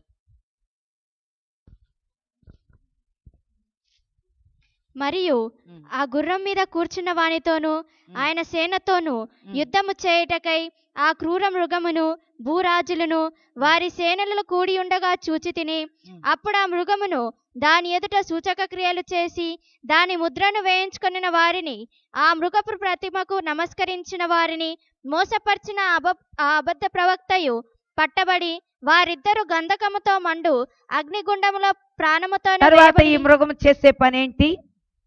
ముద్రలు వేస్తుంది. దేవునికి స్తోత్రం ప్రియులారా. ముద్ర వేసి దేవునికి స్తోత్రం మనుషుల్ని ఏం చేస్తుంది? మోసపరుస్తుంది. ఇప్పుడు ఆల్రెడీ ముద్ర వచ్చింది, రాలేదని నేను అనలేను. కాబట్టి ఇప్పుడు చూడండి, అపోస్తులు అని చెప్పుకున్న వాళ్ళు కూడా మరి సంఘాలన్నింటిలో కూడా 666 ముద్రలు వేస్తున్నారు. దేవునికి స్తోత్రం ప్రియులారా. ఇక్కడ ఇప్పుడు ముద్ర అనేది ఎక్కడుంది అన్నది ఇక్కడ ఏమీ లేదు. కానీ ముందు దాంట్లో మనం 13 అధ్యాయంలో చూస్తేనేమో నొసటి మీద, చేతి మీద అట్లా కూడా వేస్తున్నారు. దేవునికి స్తోత్రం ప్రియులారా. దాని యొక్క ప్రతిమ, దాని ముద్ర మన మీద ఒకవేళ ఎప్పుడైతే వేసుకున్నామో అప్పుడు దేవుని ఉగ్రతకి మనము పాత్రులవుతాం. కనుక దేవుని ముద్ర మనలో ఉండాలని దేవుడు మనల్ని కోరుకుంటున్నాడు. 2వ అధ్యాయం 4వ వచనం ఏముందో చూద్దాం. అవి తర్వాత మిగిలింది తర్వాత నేను మీకు అది క్లియర్ గా చెప్తాను. ఇప్పుడు వద్దు. అయినను మొదట నీకుండిన ప్రేమను నీవు వదిలితివని నేను నీ మీద తప్పు ఒకటి మోపవలసినది. కొత్తలోనేమో ప్రార్థన అమ్మో దేవుడు ప్రార్థన అయిపోయింది. ఉండే కొలది ఏమైపోయింది? లోకం మనలోకి వచ్చింది కాబట్టి ఇక అక్కడి నుంచి ప్రార్థన వదిలేసి రోడ్డు అంటాను. దేవుని స్తోత్రం. షాపింగు అది. దాని తర్వాత ఏ రకము, ఎలాంటి రకము, ఏ ఫ్యాషన్, ఏ మోడల్, ఇది అంతే కదా. దేవునికి స్తోత్రం ప్రియులారా. మొదటున్న ప్రేమ అప్పుడేముంది? చిరిగిపోయిన చీర కూడా కట్టుకొచ్చేసాం. అబ్బో ఏం చెత్తది పిల్ల, పరలోక రాజ్యం వెళ్తుందో ఈ చిరిగిపోయిన చీర, ఊరుకో నాకు ఇదే ఇష్టం అన్నది. ఇప్పుడేమంటుంది? ఆ ప్రేమ ఎక్కడికి వెళ్ళింది? ఏ ప్రేమ గురించి మాట్లాడాడు? దేవునికి స్తోత్రం. జాగ్రత్త. దేవుణ్ణి ప్రేమించామంటే చాలు, ఆటోమేటిక్గా ప్రపంచాన్ని కూడా మనము ప్రేమించగలుగుతాం. దేవుని ప్రేమించలేకపోతే ప్రపంచాన్ని మనం ప్రేమించలే. ఎందుకంటే దేవుని ప్రేమించినప్పుడు ఆ ఆజ్ఞలను మనము గైకొంటాం. ఆజ్ఞలు గైకొన్నామనుకోండి, ఆటోమేటిక్గా మన సహోదరుని విషయంలో చూసినప్పుడు మనకు మనసు ఏమనిపిస్తుంది? బాధ కలిగిస్తుంది. అయ్యో పాపం అనిపిస్తుంది. ఎందుకంటే వాక్యములో ఏమున్నది? అదే అర్థమవుతులేదు. అప్పుడప్పుడు చెప్తారు కానీ ఆ స్త్రీ ఎవరది? సామెతలో ఒక స్త్రీ ఉంది. ఎవరది? అదే అస్సలు అర్థమవుతులేదా? జ్ఞానము కలిగిన స్త్రీ ఏం చేస్తుంది? హల్లెలూయా. దేవునికి స్తోత్రం ప్రియులారా. మళ్ళీ అక్కడికి వెళ్ళాలి. ఏంటమ్మా? కనుక ఈరోజు జ్ఞానము కలిగిన స్త్రీలాగుండి ఇల్లు కట్టుకుందాం. ఏ ఇల్లు? హల్లెలూయా. మన ఇల్లు, మన ఆత్మ ఇల్లు. దేంతో కడదాం? దేంతో? హల్లెలూయా. సిమెంటా, కంకరా, లేకపోతే అయ్యా ఇయ్యా, దేంతో కట్టుకుందాం మన ఇల్లు? హల్లెలూయా. అవును, వాక్యం చేత మన ఇల్లు కట్టుకుందాం. ఎక్కడి నుంచి ఆశలు చస్తాయా బతుకుతాయా? బతికావంటే చచ్చిపోతావు నువ్వు, చెప్తున్నాను ముందే. నీ ఆశలు చచ్చిపోవాల్సిందే. ఇప్పుడు ఎవరు బతకాలి? ఆత్మ బ్రతకాలి. హల్లెలూయా. హల్లెలూయా. మన ఆత్మను బ్రతికించుకుందాం. జీవం గల దేవుడు మన ఆత్మను బ్రతికిస్తాడు. మనం వెళ్ళిపోవలసింది ఆత్మరూపంగానే. పరలోకం నుండి ఒక మరి మహిమ మన మీదకి వస్తుంది. ఆ మహిమ ద్వారా పరలోక రాజ్యంలో చేరిపోతాం. దేవునికి స్తోత్రం ప్రియులారా. కాలం చాలా సంకుచితంగా ఉంది. ఇప్పుడు అమెరికా పరిస్థితి చూస్తే చాలా సంకుచితం, చాలా త్వరగా ఉంది. కాబట్టి మనందరం కూడా సిద్ధపడి పరలోక రాజ్యం చేరడానికి ప్రయాసపడదాం. దేవునికి స్తోత్రం ప్రియులారా. ఒకవేళ ఇదే చివరి గడియేమో నాకైతే తెలీదు. ఇప్పుడు 40 దినాల్లో నిశ్చయంగా మన ఆత్మను భద్రపరుచుకుందాం. దేవునికి స్తోత్రం. ఎటు తిరగొద్దు, అబద్ధ బోధ మనం అంగీకరించొద్దు. దీనివల్ల నీకేదో లాభం వస్తుందని లేకపోతే లాభయుక్తముగా మనం వాక్యాన్ని బోధించడానికి వీల్లేదు. ఇది లాభం తెచ్చేది కాదని వాక్యం చెప్తుంది. దేవుని పరిచర్య లాభయుక్తమైనది కాదు, కడుపు కొరకు కాదు. మనం వచ్చింది మన ఆత్మ కొరకు వచ్చాం. మన ఆత్మ కావాలి. ఆత్మను నువ్వు ఒకవేళ ఈ లోకంలో నువ్వేదో సంపాదించుకుని ఆత్మను పోగొట్టుకున్నావు అనుకో, నువ్వు నష్టపోతావు. అందరం మోకరిద్దాం ప్రతి ఒక్కరు.